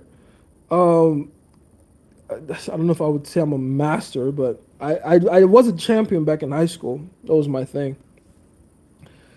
Boy, do I miss our last night together with my fingers all in. Oh, it's just a troll. My bad. I'm over here thinking you actually wanted some value. That's unfortunate. I'm just in value giving mode. Wait, hold up. My fight on 6626 on the 6th day of the week. So the fact that you're just now catching that to me is weird. I caught that immediately. Like, huh? Interesting day. I'm not gonna lie though. There's advantages to that. Don't get it twisted. You know, six is the number of man. And fighting is a very animalistic thing to do, and man is an animal. So there might be some advantages there. You know what I'm saying? God bless y'all. God bless you too, man. Owen got game. Yes, he does, man. It's crazy. I took your advice and changed my name, remember? And took your advice with trading and made 6K this month. You were what was it? Bag chaser or something like that? You were the bag chaser guy, and I told you don't chase the bag. Make it chase you. Money magnet? Perfect. Now we're talking. You've shifted energy. Well done. Well done. But now I feel like I'm struggling a bit. Markets have definitely been testing me, dude. The game of trading is one giant test. It's literally just a game between those who have endurance in the marketplace and those who don't. Right? That's really what the game is. It's those with endurance versus those without, and those who have endurance will always beat those who don't have any endurance. Like the Bible says, "A fool and his money will soon part." The stock market, the crypto market, that's where the parting happens. And that's where guys like you, who are not foolish, can take advantage of that. You feel me? Money magnet. I like that name though. Nice job. Very good job. That's what's up. Um, let's see. You haven't dealt with the audio issues of your 2026 video. Honestly, I want to remake that video, but I also find it very interesting that that video of all the videos I posted to that account is the one that's having issues. I find that very interesting. Very interesting. For those of you that don't know, I made a video on my other account where I talked about not distracting yourself and, you know, making sure that you're paying attention to what's going on in the world and how much 2026 has a lot of similarities if you're paying attention to pattern, right? If you're good at pattern recognition. A lot of people are trying to convince you that 2026 is the new 2016. No, that's a trap of nostalgia. In reality, 2026 has more similarities with 2020 than any other year in the past 10 years. I'm literally, in my life, I'm living and seeing 2026 as a new 2020. All the same factors are in place, all the same chips are being laid down, all the same different kinds of market uncertainty and mass market psychology is going on. Everything's happening the same. Now, am I saying there's going to be another pandemic? Probably not. And even if there were, I think the world is better equipped to deal with one now than it was in 2020. With that said, though, something crazy is about to happen. It's obvious. Something like massive is about to happen.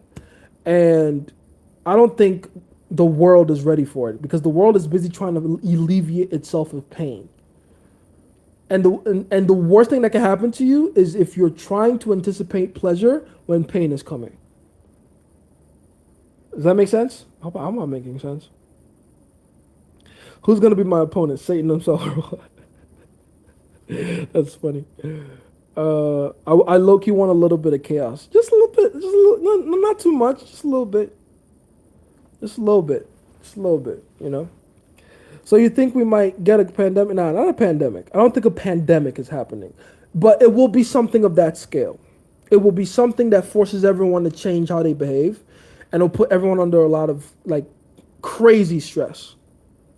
Crazy stress. Oh, shit, we hit 10K. I guess we're putting pillar principles out there now. I'll do that after I'm done with this live. I'm probably gonna leave it up there for like the first 20 people or something. We'll see. But yeah, let's see. Want a little bit of chaos, pandemic. Yeah, 66 on a fight day. How do I use that to my advantage? It's the day of man. It's the day of. I would say get in there and you want to be the guy that attacks first. You want to be the guy that is front-footed. You want to be the guy that's pushing him back and making him fight off the back foot. You want to be the guy that's advancing. Right? You want to be the guy that's like putting the pressure on him. Like think Khabib or like Canelo type shit. It's MMA, right? It's an MMA fight. Khabib that motherfucker. Khabib him. That's a good day to do it, right? It's not a hang back and counterpunch day. No, it's a forward momentum type of day. You feel me? What if it's another pandemic but not a biological kind? You see, now you're using your brain, Sal. I fuck with you, Sal, for that. I'm thinking, if I have a few guesses on what it might be, right? I think it has something to do with AI. Full disclosure. I think something is gonna happen AI related. I don't know what it's gonna be though. I don't know what front it's gonna be. It might be something happening to that one company in Switzerland that makes all the microchips for AI. It might be the AI bubble popping, which is probably the most likely, if we're being honest. I hope it's not that though. It's gonna be painful if that's the one. A lot of people are gonna lose their jobs. A lot of people are gonna lose their automations. A lot of businesses are gonna suffer. A lot of people are gonna lose employment. A lot of people think that they're not gonna be affected by AI. If the AI bubble pops, but if that does happen, holy shit. Holy shit. A lot of industries are gonna get affected, you know? Um Ironically, especially the industry that AI is trying its best to like replace. Like the new version of C Dance by ByteDance just came out, and they have the craziest, most realistic AI so far. And all these Hollywood execs and people are complaining about it, as they usually do. The artists are always going to revolt against technology. It's the weirdest thing ever. Anyway, they're all like, oh, this is a violation of human rights, creation, and we have to clamp down on AI now before it gets too late. And, you know, they start replacing movies and actors with AI, blah, blah. If the AI bubble pops, Hollywood is going to be the first thing to sink.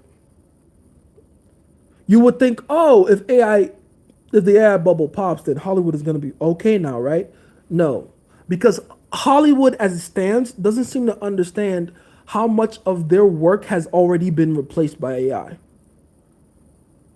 So once AI is gone, or more specifically, it's not going to be going, it's just going to be debloating. Once the bubble pops and there's a healthy debloat of the AI industry, Hollywood is going to crash, bro. We're not going to get, well, we're probably going to get good movies, but not like the high budget shit for a while. You know? War? Nah. There will be wars, but it won't be that close to home. It won't be that close to home. If at all it is like close to home, it'll just be like subtle things happening here and there to like signal war, but it won't be actual all out war. You know? Chaos feels like such an exploited medium after listening to you. Oh, for sure.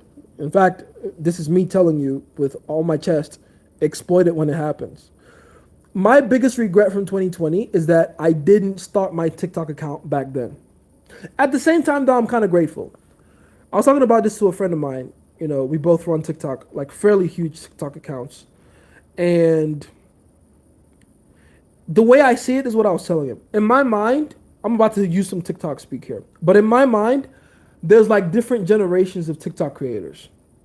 And depending on when you started making TikTok videos, your skill level, your approach to TikTok, and your understanding of the platform and how you use it and how you monetize it is very different. So there's a first generation of TikTok creators. These are the people that came into TikTok around that pandemic time. That's when TikTok shot the fuck up, right? That's when you could post a video of you like wiggling your nose and you get like 2 million views. The barrier to entry was very low. Everyone was at home. Everyone was watching anything. Everyone was on their For You page all day. And so a lot of people have garnered a lot of followers from that point in time without, and this is the key point I'm trying to make about that first generation of TikTokers, they didn't actually learn the skill of content creation. They just kind of posted whatever and it went crazy. So you'll scroll TikTok these days, right? And you'll come in contact with a video from a creator that has like hundreds of thousands of followers, millions of followers. But then you look through their account and it's like they're barely scraping 800 views per video. That's a first generation creator. Because they're still applying the rules that worked for them back then that don't work anymore. Because they didn't learn to adapt. They didn't learn to adjust. They didn't learn to actually create content. They just made videos. That's first generation. Then there's second generation. That's where I come in. That's the people. I came in 2022. That's when I started making videos here. That's the people that caught the tail end of that hyper organic reach that TikTok had at the time, but then also suffered the drought that was 2022 and 2023 beginning. Right? This is when they brought in the creator program, the creativity beta program, whatever they were calling it at the time. We experienced exponential growth initially, but then we ended up having like a massive dip because that was when the wheat started getting separated from the shaft. And so you had to learn how to create content, not just post videos. Now, if you were like me, you always knew how to create content anyway. So not that I always knew, but I continued to learn. I made a lot of mistakes and I learned how to make videos better, more entertaining, more attention grabbing, all that. Compare that to, again, the first generation of people. They're still making their talking head videos that they were making back in 2020 that used to get them 300,000 views in the first hour, that now they can't crack the 200 view jail if they do it again. And then here's the funny thing. Their solution to try to combat that now is volume. That's what you hear all the time. Oh, post 30 videos a day. You want to know why they have to post 30 videos a day? Because they actually suck at making content. If you know how to make content, you know what will go when you post it. It's fine. Because you'll have a formula to it. You'll have a dedicated formula. You'll have a dedicated format. You just got to repeat that formula and set it on the algorithm. Let the algorithm do the rest. Some videos will take a shorter period of time to blow. Some others will take a longer period of time to blow. But regardless, good content is good content. It'll find its way to the For You page regardless, right? And so these people, because they don't actually know what works, even though they've been in the content creation game for a while, they just start throwing shit at the wall, 30 posts a day, 40 posts a day, 50 posts a day. There's people in there that know what they're doing and are still posting a lot. Shout out to them. They're like the cream of the crop of us. But the majority of the people following that advice, they're treating TikTok like it's a lottery system, and it's not. No platform is a lottery system. There's what works and there's what doesn't. And if you don't know what works, you suck. Simple as that. It's really that simple. All right. Anyway, then there's the third generation. This is where things are getting tricky out here in these content creation streets, because the third generation of TikTokers are really the first generation of creators on other platforms finally coming around to TikTok, because they see TikTok as like a low barrier to entry, very little competition platform. And so they're coming with their superior skills and experience from these other platforms and coming to kill it on TikTok, which buries even more the first generationers that didn't escape that initial mindset of just throw anything at the wall and see what sticks mindset.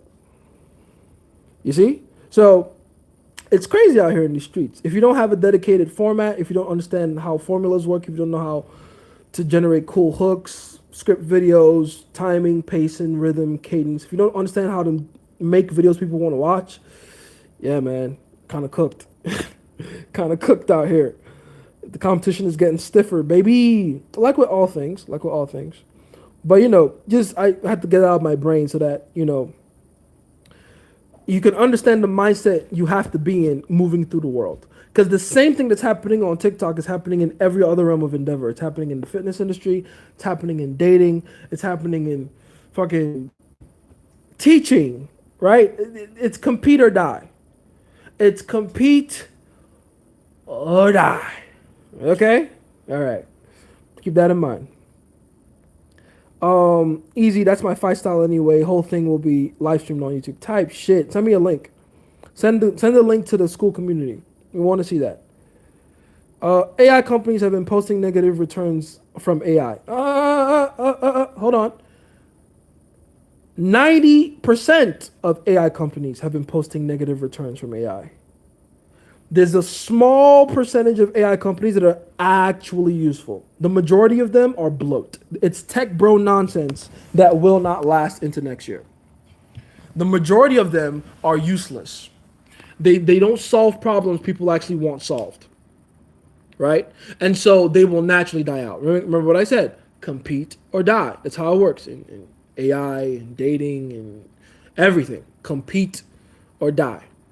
And so the way to win the AI game, I mean, who am I to talk, right? I'm not a silicone bro, but I hang out around enough of them to know how to sound like them. So I'm gonna sound like them for a second. The way to win the AI race is to create the most value in the marketplace, right? To create the thing that actually has direct B2B use, like direct to consumer and business related uses. Anyone that creates AI for business automation is going to get rich, very rich, in a very short period of time. If you can create AI agents, AI models, whatever, that you can sell to businesses at like a monthly subscription type of thing that helps the daily, the day to day operations of the business and makes them and helps them to see massive returns for whatever task that may be, you're going to get very rich in a very short period of time. The problem with most of these AI companies, right, that exist now is they're all money grabs. They're not real companies solving real life problems. They're bullshit. I mean, to be fair, the majority of things coming out of Silicon Valley is bullshit, not just AI. But the AI happens to be the most bullshit term out there right now. So bullshit. So bullshit. Okay? The bubble might pop. I'm looking to hedge for it. Absolutely, man. Get your money up. I don't think the world wouldn't handle the pop. Too many possible self deletions. Listen, man. Whenever bad things happen, people panic and bad decisions get made. Whether we like it or not, a lot of people are going to be affected by these things. It is what it is. I mean, we had a bit of chaos September last year. We've kind of relatively cruised through from like November till now. Nothing crazy happening so far, but that's how you know the storm is coming because it's been silent for a while. Nothing crazy has happened recently, and now that, oh yeah, man. Those of you that pay attention to numbers, algorithms, right? The algorithms of the universe, as I like to call them, numerology, astrology, all that good stuff. You know that all these things are all pointing to the same thing, which tells you that the system is getting ready for a reset. Those are usually very painful. Get ready. You know, I'm really worried about Americans because I don't think they can handle it, but I also feel like it is going to shake the world and give Nigeria time, windows to expand while the powers are busy. Or are you doing that? You don't know how to keep secrets, KD. Jace, please show your YouTube questions some love. Type shit. I'm so sorry. Hold on. Let me go back in. Let's see. Oh wait, Jace, can you answer my question? Oh, hold on. I gotta go back up. Oh shit. I have missed so many in the YouTube one. Okay. Side question. What do you think I should say when asked I'm not speaking? Oh yeah, they're in the on. Dutch flirting is the worst. Haha. Gotta brush up on my Spanish though. Yes. Please. The Stataco don't be getting their wet type shit. I love gaming in English, to be honest. My behavioral cues immediately get access to such a higher level. It's extremely easy to outcompete literally my entire country. Yes, I feel the same way. Thank God I speak Spanish. I'll be using it more often, as you should. Especially if you're someone that doesn't look like you should be Spanish speaking. It's a very, very important factor too. If you speak Spanish and you're not Hispanic, instant cheat code. Instant cheat code. If you're the male best friend, how do you shut down the guy trying to hit on a girl? You only have a few options, but ultimately you're in a bad position. So if you're in the, like, you gotta understand, you're fighting a losing battle if you're dealing with someone that knows what they're doing. You're the male best friend. You were already so lacking in self-respect enough to accept the friendship role, right? So yeah, trying to guard that situation to begin with just makes you look weaker. If anything, the best way to play it as a male best friend is to be like, oh yeah, that guy's cute, go talk to him. Like, take her by the hand and introduce her to that guy and be like, hey, this is my friend so and so. She's been staring at you from across the room. I'm here to introduce you guys. Here, nice to meet you. Da da da. Introduce them and they'd be like, hey, listen, invite me to the wedding, okay? Walk away. That's how you should play it if you're the male best friend. That's like your only chance, because then that shows her like high levels of confidence from you. Does that make sense? Haha, that's amazing. I'm using that. Telling them that German sucks while speaking German. Yes. What's going on, Dimitri? What's going on, man? Wait, Jace, can you answer my question on the fact that she's a rich girl, we're the daughter of a billionaire? What are the main concerns with dealing with that and her weak father? I already told you. I already talked about that. She's not used to the word no, right? She's not used to getting rejected. So you gotta get her. You gotta be her exposure therapy for that. Pretty much handed everything to her to the point where she feels guilty with taking it as if she feels she doesn't deserve it. All nepo babies deal with that guilt. That's not abnormal. And don't fall for it either. She might tell you like, "Oh, I just feel so bad that I have all these things and other people have so little." Don't listen. She's not gonna trade her position for anyone else's. So don't get it twisted. The guilt is there, but it's not that high. It's not that much. Don't even think to yourself that, don't take that seriously. You feel me? On the topic of sales, do you have any high ticket offers I could sell for you or drive traffic for you?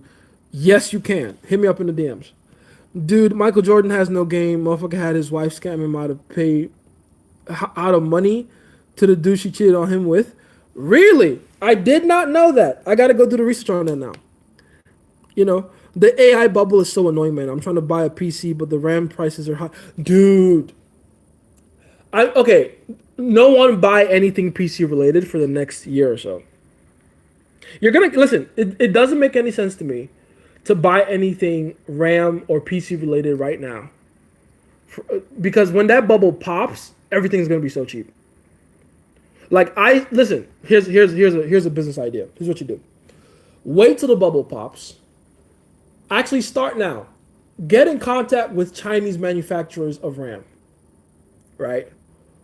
They're gonna quote you a crazy price, but keep them on contract, right? On some kind of contract, like, hey, I want to be able to sell these things when the time comes. Keep a dedicated amount for me in the corner, type shit. Like if you can pull that off somehow, give them a deal they can't refuse. Make an offer they can't refuse, right? Say something like 50% of the retail profits we can split with me, but you have to keep these on the side, and then when the time comes, I'll ask you to send those to me, and then we can work out a business from there. We can work something out. I can drop a down payment, whatever. And then wait till the bubble pops. The prices will be driven down. You'll know it's time to start selling when that manufacturer starts bothering you on the phone. That's your cue. Then you go, okay, cool. I want to renegotiate our former terms. Because now you have the leverage. They're looking for someone to offload on.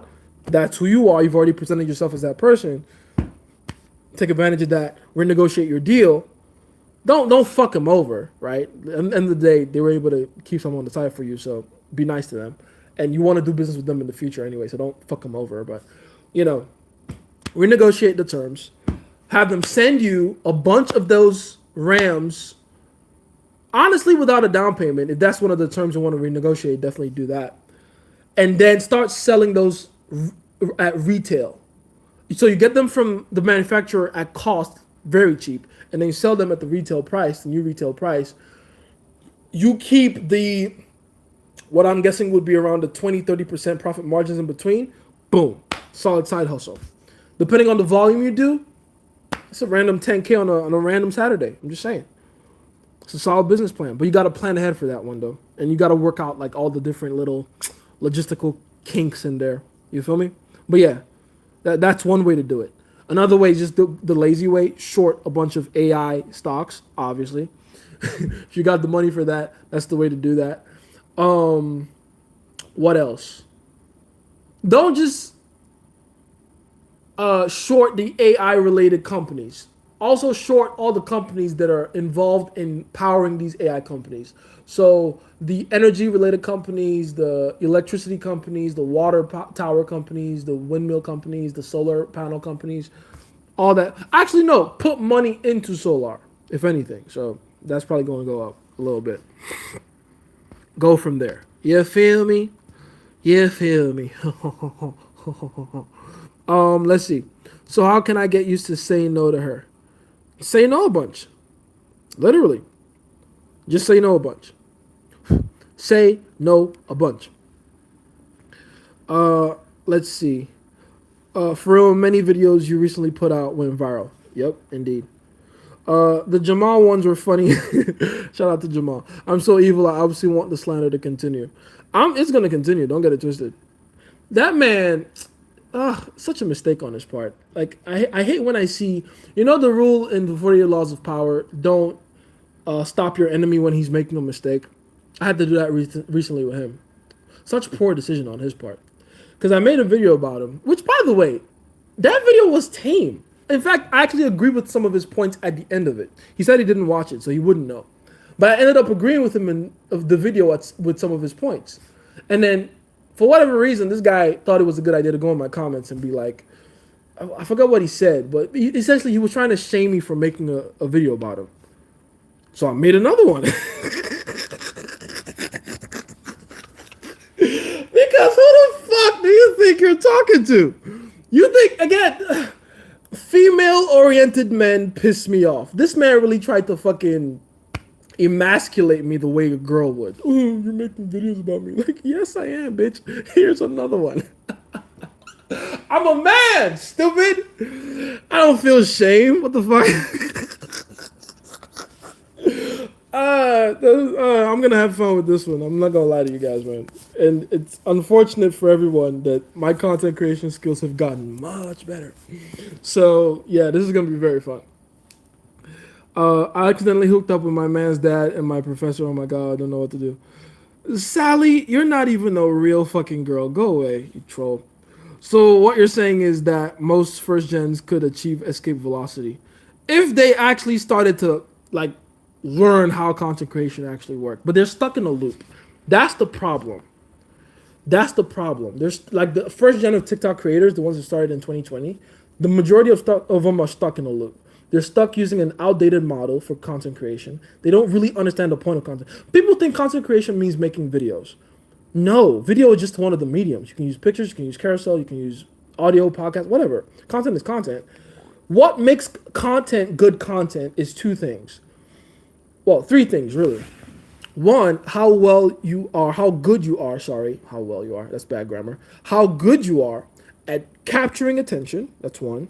How good you are at keeping the attention, that's two. How good you are at rewarding people for doing the first two things. So that they can then get a positive, not reaction. What's the word I'm looking for?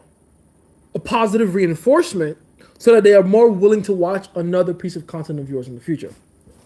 That's what content creation is. It's a manipulation of attention. That's what content creation is all about. And anyone that's playing the content creation game at the highest level knows that. Like, listen, just go watch a Mr. Beast video. They're brain rot, but goddamn, there's a reason they get literally billions of views a month, right? Because that man has mastered what it takes to make good content, what it takes to get people's attention and to just hook you there the entire time. That's what content creation is all about. Now, it's trickier depending on what you want to do with the attention that you want to garner. I want to use it to teach people. I want to use it to help people. So the way I go about using content creation is going to be a lot different than, say, someone that wants to be a comedian, wants to make people laugh, right? Or someone that wants to make cooking videos, or someone that wants to make get ready with me videos, influencer type videos, right? Travel blog videos and shit like that. But no matter what the thing you're trying to do is, it still comes down to how good are you at getting, keeping, and rewarding attention. That's it. The problem with the first gens is they don't get that. So they fall more in love with the bullshit. Like motherfuckers talking about hashtag strategies. I'm not saying hashtags don't work or they don't help, but it's not the hashtag that makes people watch your videos.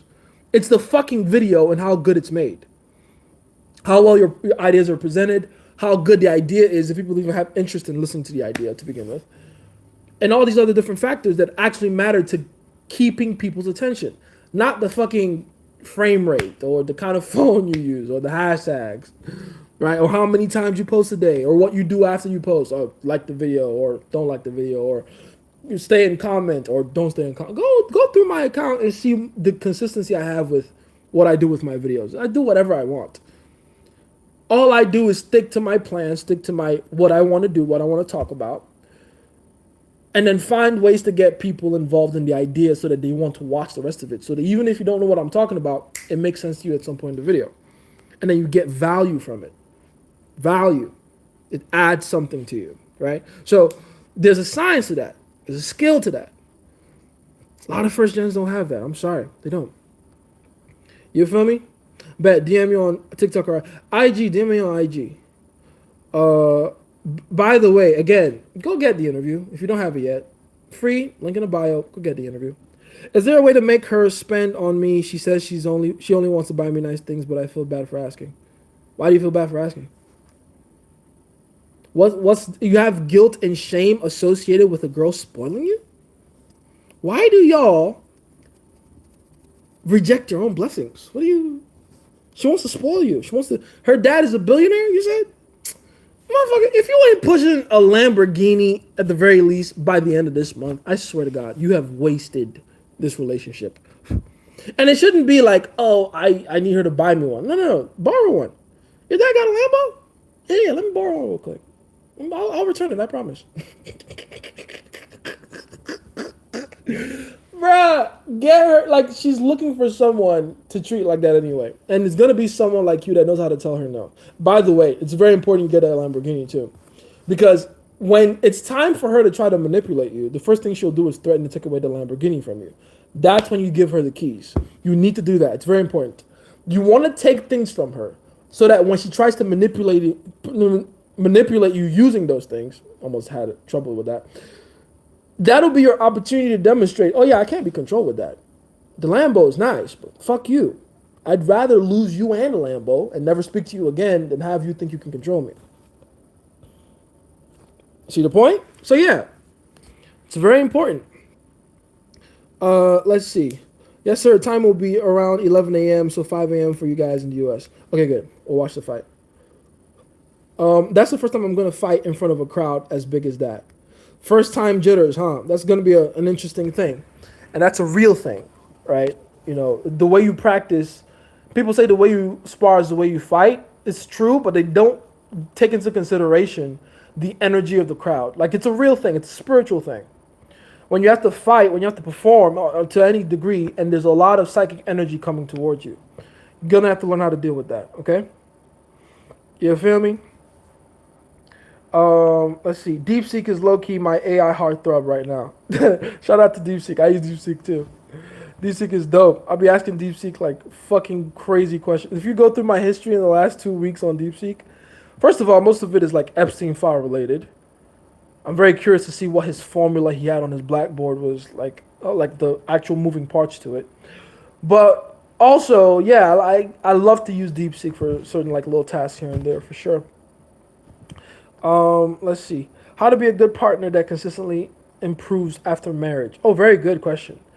A lot of marriages and long-term relationships die because people stop being exciting, man. People stop advancing.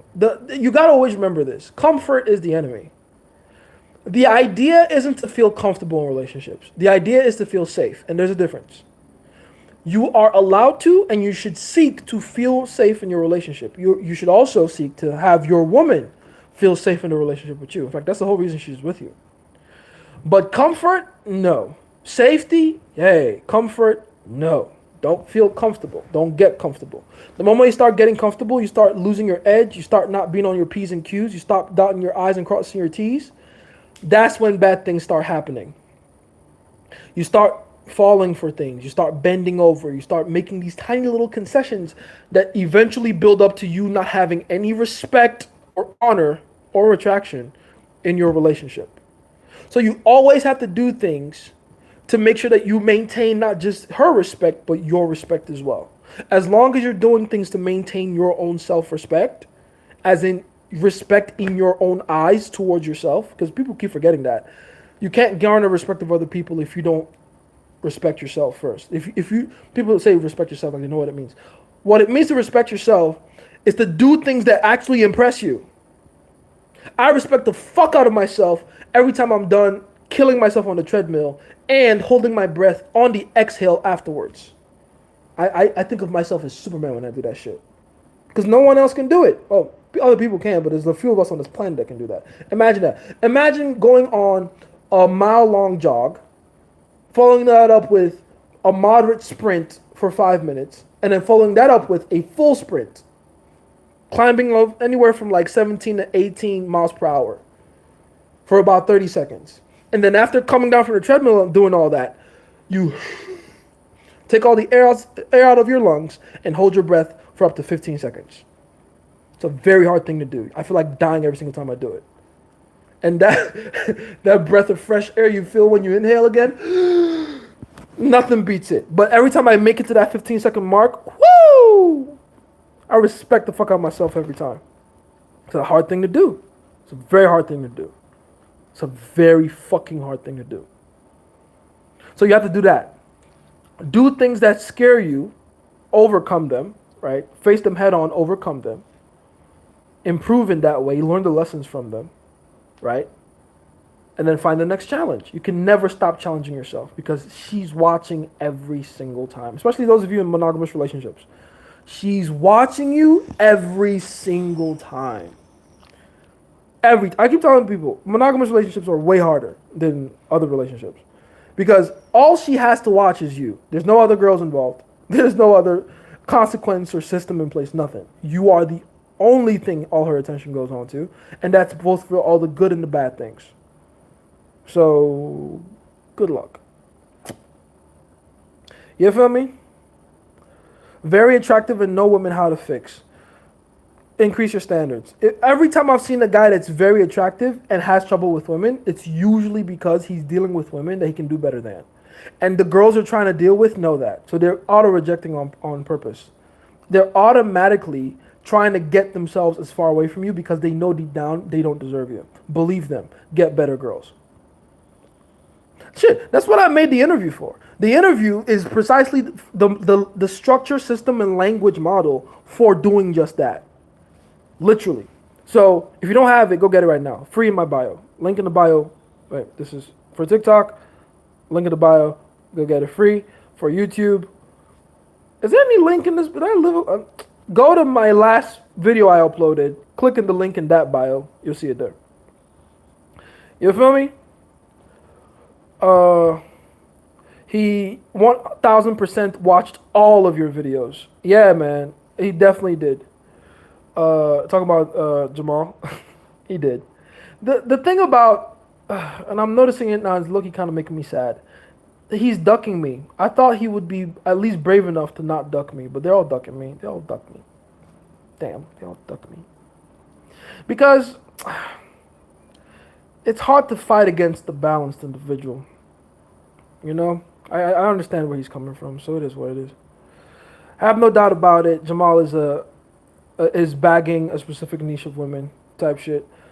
Dude, content creation is so easy when you understand game and communication. Yes. Anyone that's good at sales can get good at content. Anyone that's good at game can get good at content. It's the same levers you're pulling. It's the same levers. Scarcity, urgency, curiosity, social proof / pre-selection, authority, consistency. It's the same levers. You're pulling them all the time. That's it. So if you're good at game, you're good at women, you're good at sales, you're good at content creation. Or TikTok Shop. Shout out to those. I've been hearing some amazing things about TikTok Shop recently. You know, shout out to those guys over there. Will you watch Euphoria? I think I was with my ex a while ago.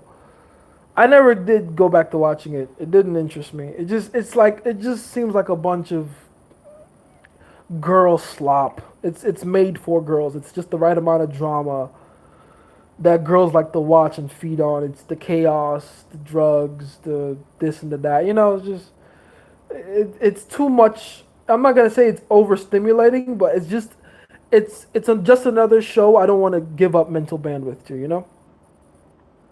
Most content creation is just goy slop. I love that everyone has made goy and goyim and goy slop the new phrase for NPC. Because every year it changes. First it was the lead paint stare. Then it was the fluoride stare.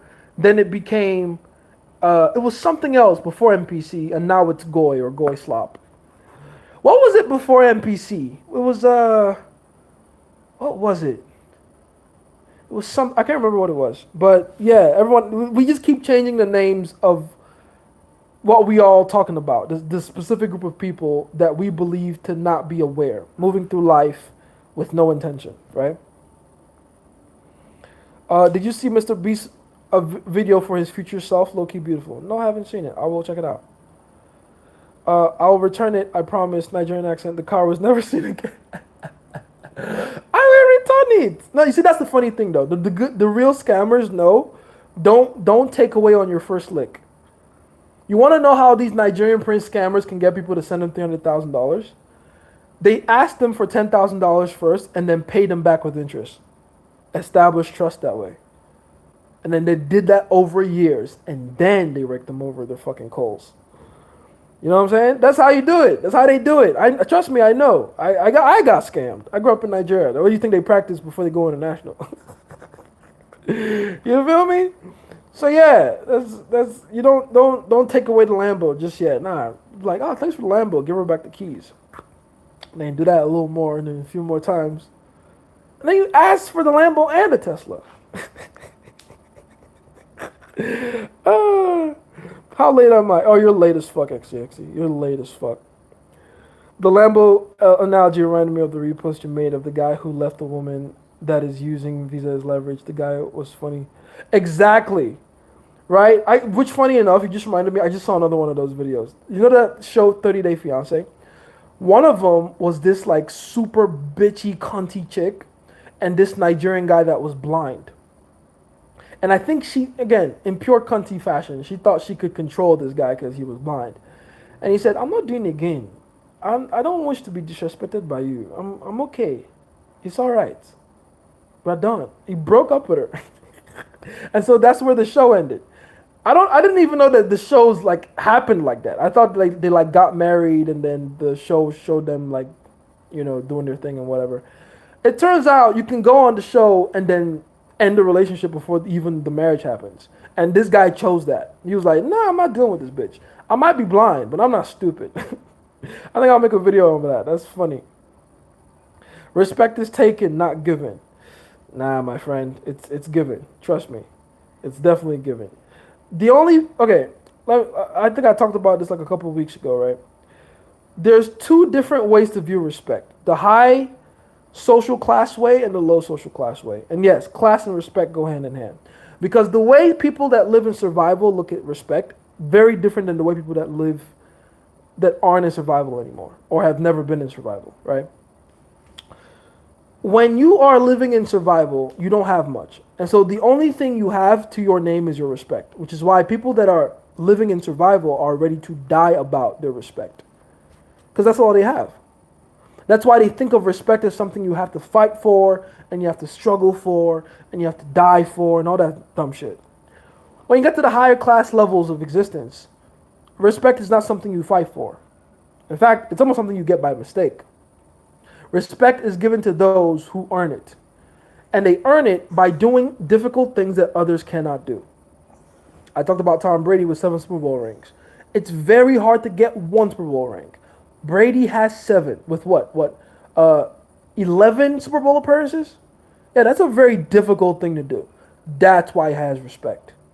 He didn't fight anyone for it, actually that's a bad analogy because he did like play a very competitive sport to get these rings. But regardless, in the higher levels of society, no one's fighting or dying about their respect. It's not how it's working. They're simply doing things that garner them respect. That's it. They're earning people's respect by doing difficult things that others can't do. Does that make sense? Respect is more like submitting to the awesomeness of your glory. Pretty much, exactly. That's not the taking. No, you don't look at it like the taking. It's acknowledgement. It's acknowledgement, right? If Dwayne The Rock Johnson came here right now and I'm like, oh, dude, I love your movies. Respect the hell out of you, man. You've put in a lot of work, a lot of effort. You've done a lot of amazing things in this world, and you've left a name for yourself. You should be proud of yourself. Well done. And he goes, ha ha, thank you, brother, ha. You know, that's a terrible Dwayne The Rock Johnson impression. But you get the point, right? He didn't have to fight me to get that respect. All he had to do was do hard shit. If anything, the only thing he had to fight was himself. That's it. So monogamous relationship is the ultimate litmus test of strength. No, not really. But I would say it's the ultimate litmus test of patience. For sure. Because you're going to get bothered so fucking much, dude. What are your thoughts on Julian moving away from game? I'm sure you know how good he was at his peak. It's not surprising, to be completely honest. It's really not surprising. And I feel like that was always the plan for them ever since like 2014, when that entire scandal happened. When did that scandal happen? 2013, right? So it's been a slow, gradual thing. But yeah, I mean, the course he put out was before his scandal was called Pimp. Amazing course, by the way. Amazing. I don't even know if he still sells it. Amazing. The very next one after that, and this is after the scandal happens, is called Transformation Live, which realistically doesn't have much to do with game or pickup. Right? It's more self-improvement based. But again, that's how fast the 180 happened. So, no, I'm not really surprised. I mean, shit, that's been happening for a good part of the last decade now. So, yeah. Well, shit, more than a decade now.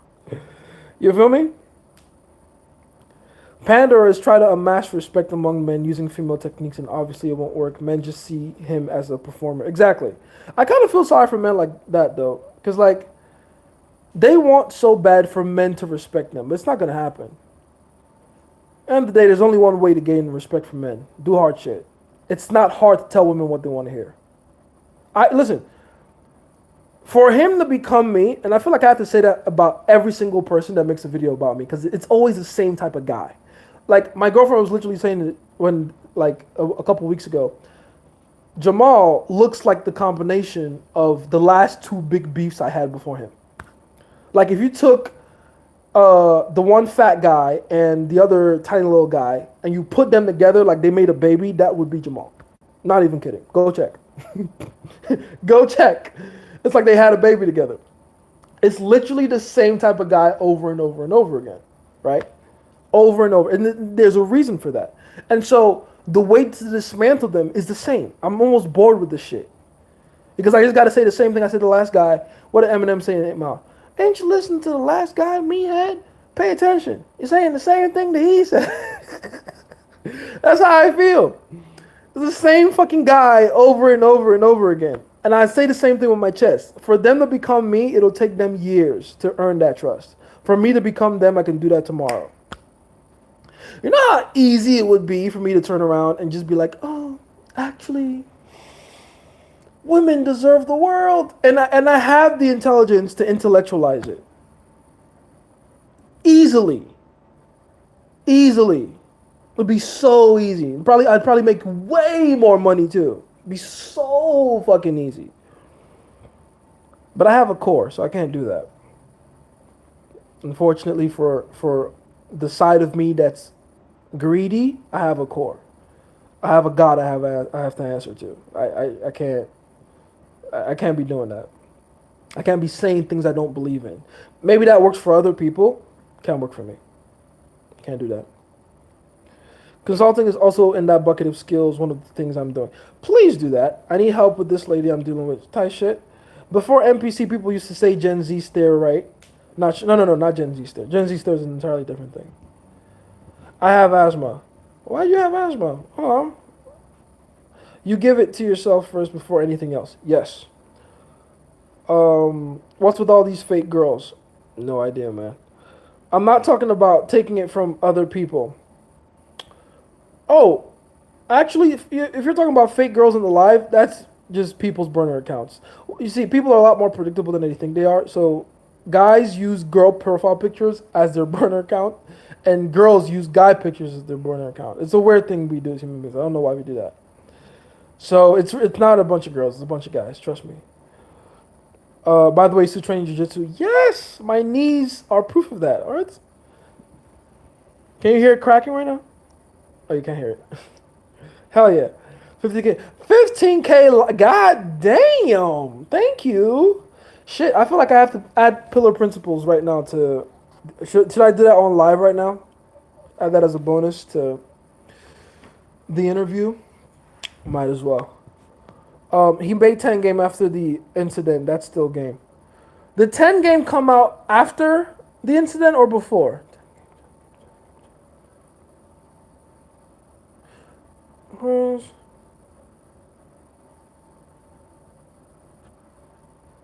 I'm okay. So Pimp 10 game.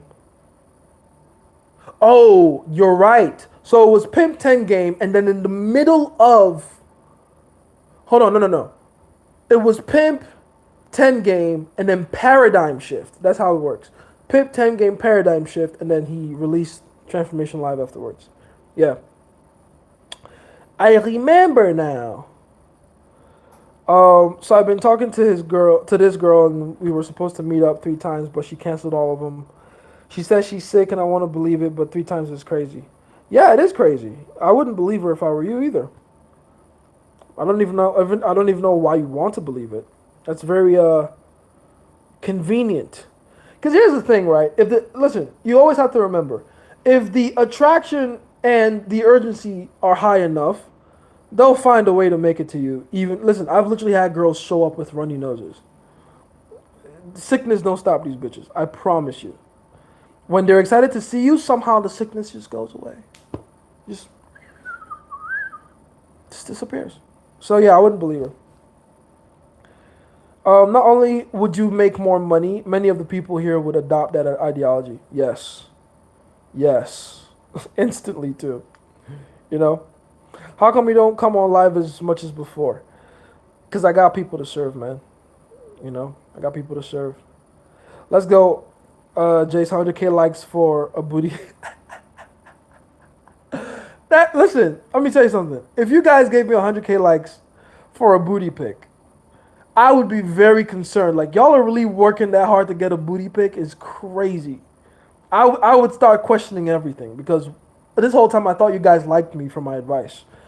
Turns out you like me from my ass? You haven't even seen it yet. You've only seen the front. Hey, yo! If that happens, I'm cooked, bro. I'm fucking cooked. Let's see. Your live is always the same people and increases very little, but engagement is always peak. Pretty much, yeah. Like one thing I have down packed is engagement across all my platforms. Consistent engagement. He talked about the incident during 10 game. Amazing course, but amazing course, right? It didn't get its shine because of the whole thing going on at the time, unfortunately. You know, I mean, we can get the 100K likes and type no homo afterwards. That would make it less weird. That's crazy. Typing no homo afterwards to make it less weird. It's the same as Revelation, the book, super. Yes. See, a lot of the best information out there, a lot of the best pieces of content and strategy out there are usually overshadowed by the loudest ones. Because unfortunately, the opportunity doesn't go to the best, it goes to the loudest. Right? And, you know, everyone that thinks they know what pickup is will mention the game.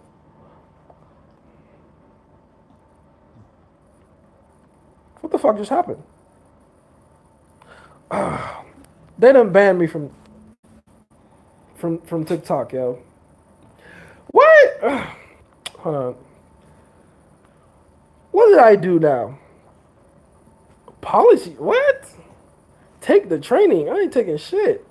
They have a live training policy, whatever. Appeal this shit. Continue to appeal. My live, it doesn't contain, it says I had hateful speech. That's not true. It does not contain content mentioned in the notice. That's a lie. I was keeping it quite PG. Did I say anything hateful there, guys? What happened? What did I say? I said nothing. I said nothing. I maintain my innocence. I said nothing. Nothing. They're trying to frame me. I said nothing. I promise. I promise. Hold on. Option training video.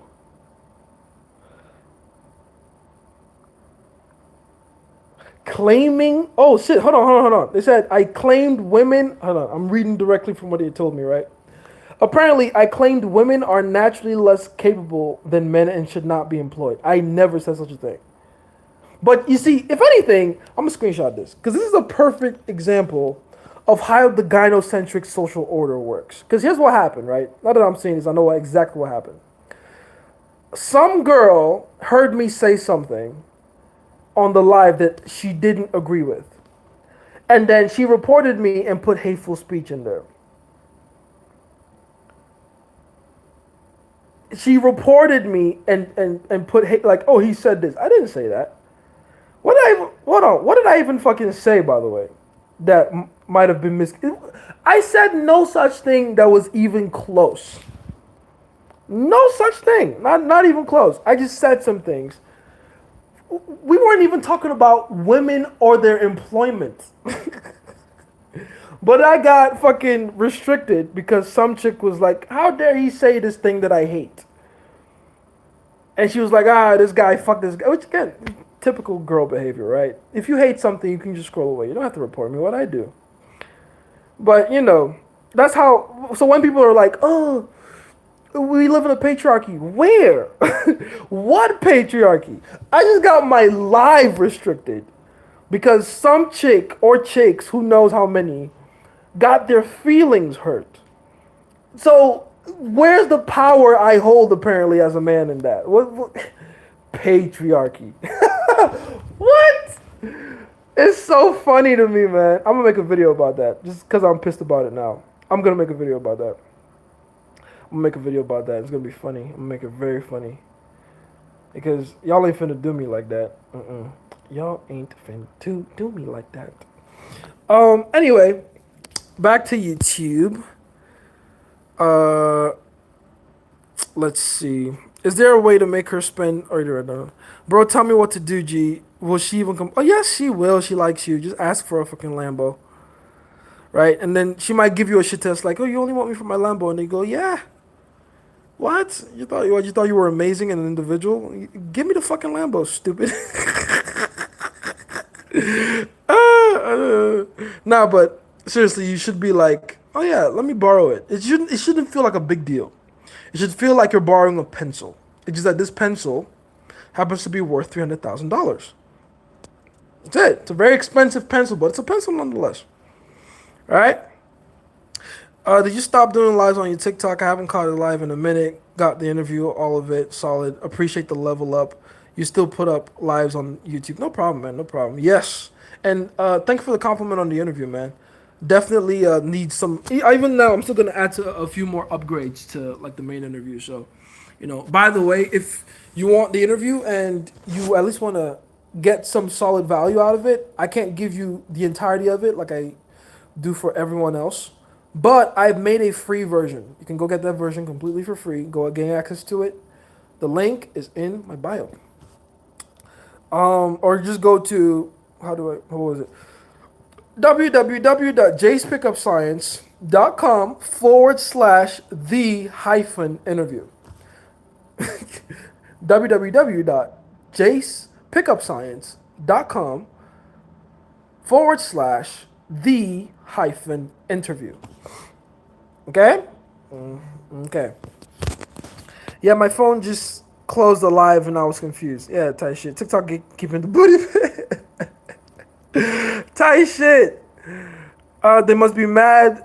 They must have been mad about joining or something. No. They told me the reason. They apparently said, again, it's so weird. They're trying to put me through a training program. Like, oh, you should go through this thing. What are you talking about? Talking what? I did no such thing. That's so unnecessary. So unnecessary. Right? So, shout out to TikTok for proving my point. We do live in a gynocentric social order. Don't let anyone tell you any different. Everyone try to tell you, oh, it's a patriarchy. We don't live in a patriarchy. We live in a world that caters to women's feelings. We do.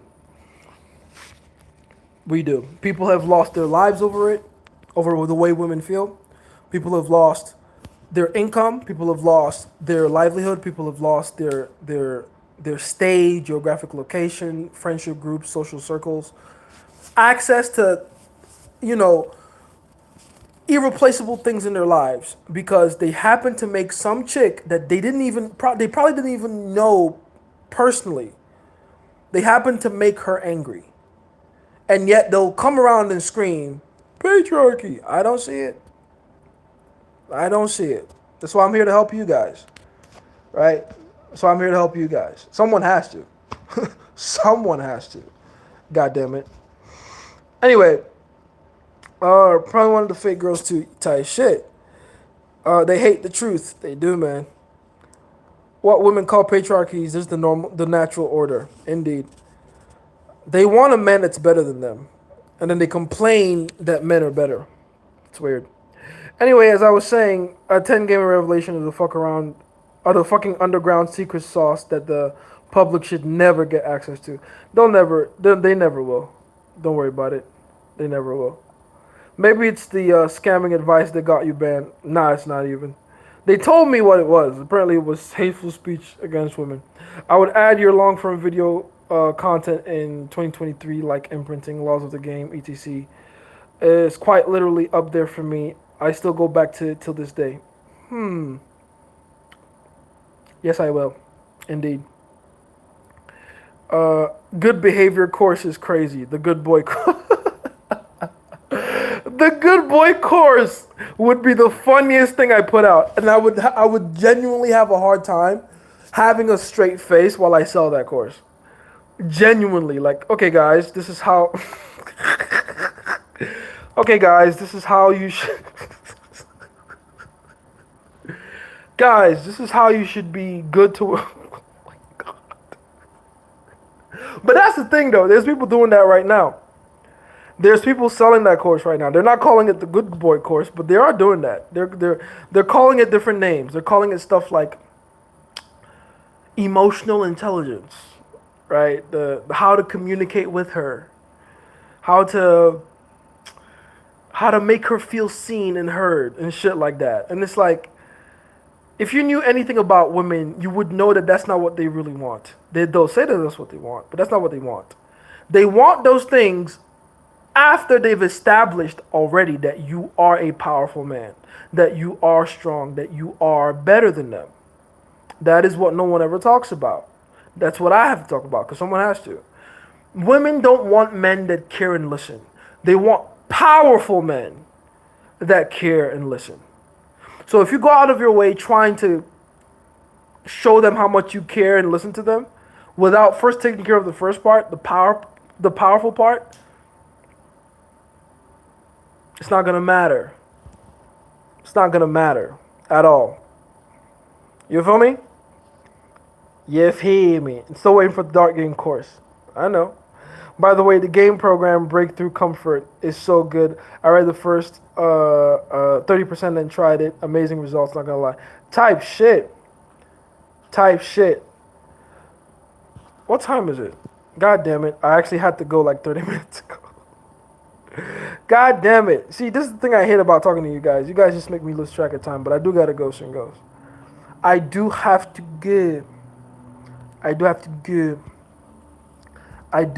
go. Alright, final questions before I bounce, guys. Final questions before I have to go. Final questions. Is it pink is crazy. Is it really? I give you a chance to shine, and that's what you give me? Is it pink?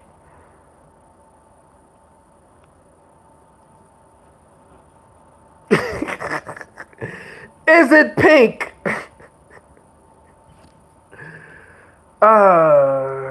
The inside is. All right, I'm bouncing. Fuck you guys. If you don't have it yet, go get the interview-free version. Link in the bio. I love you guys. I appreciate you guys. It's been Jason Favorite Scientist. Do with all this information what must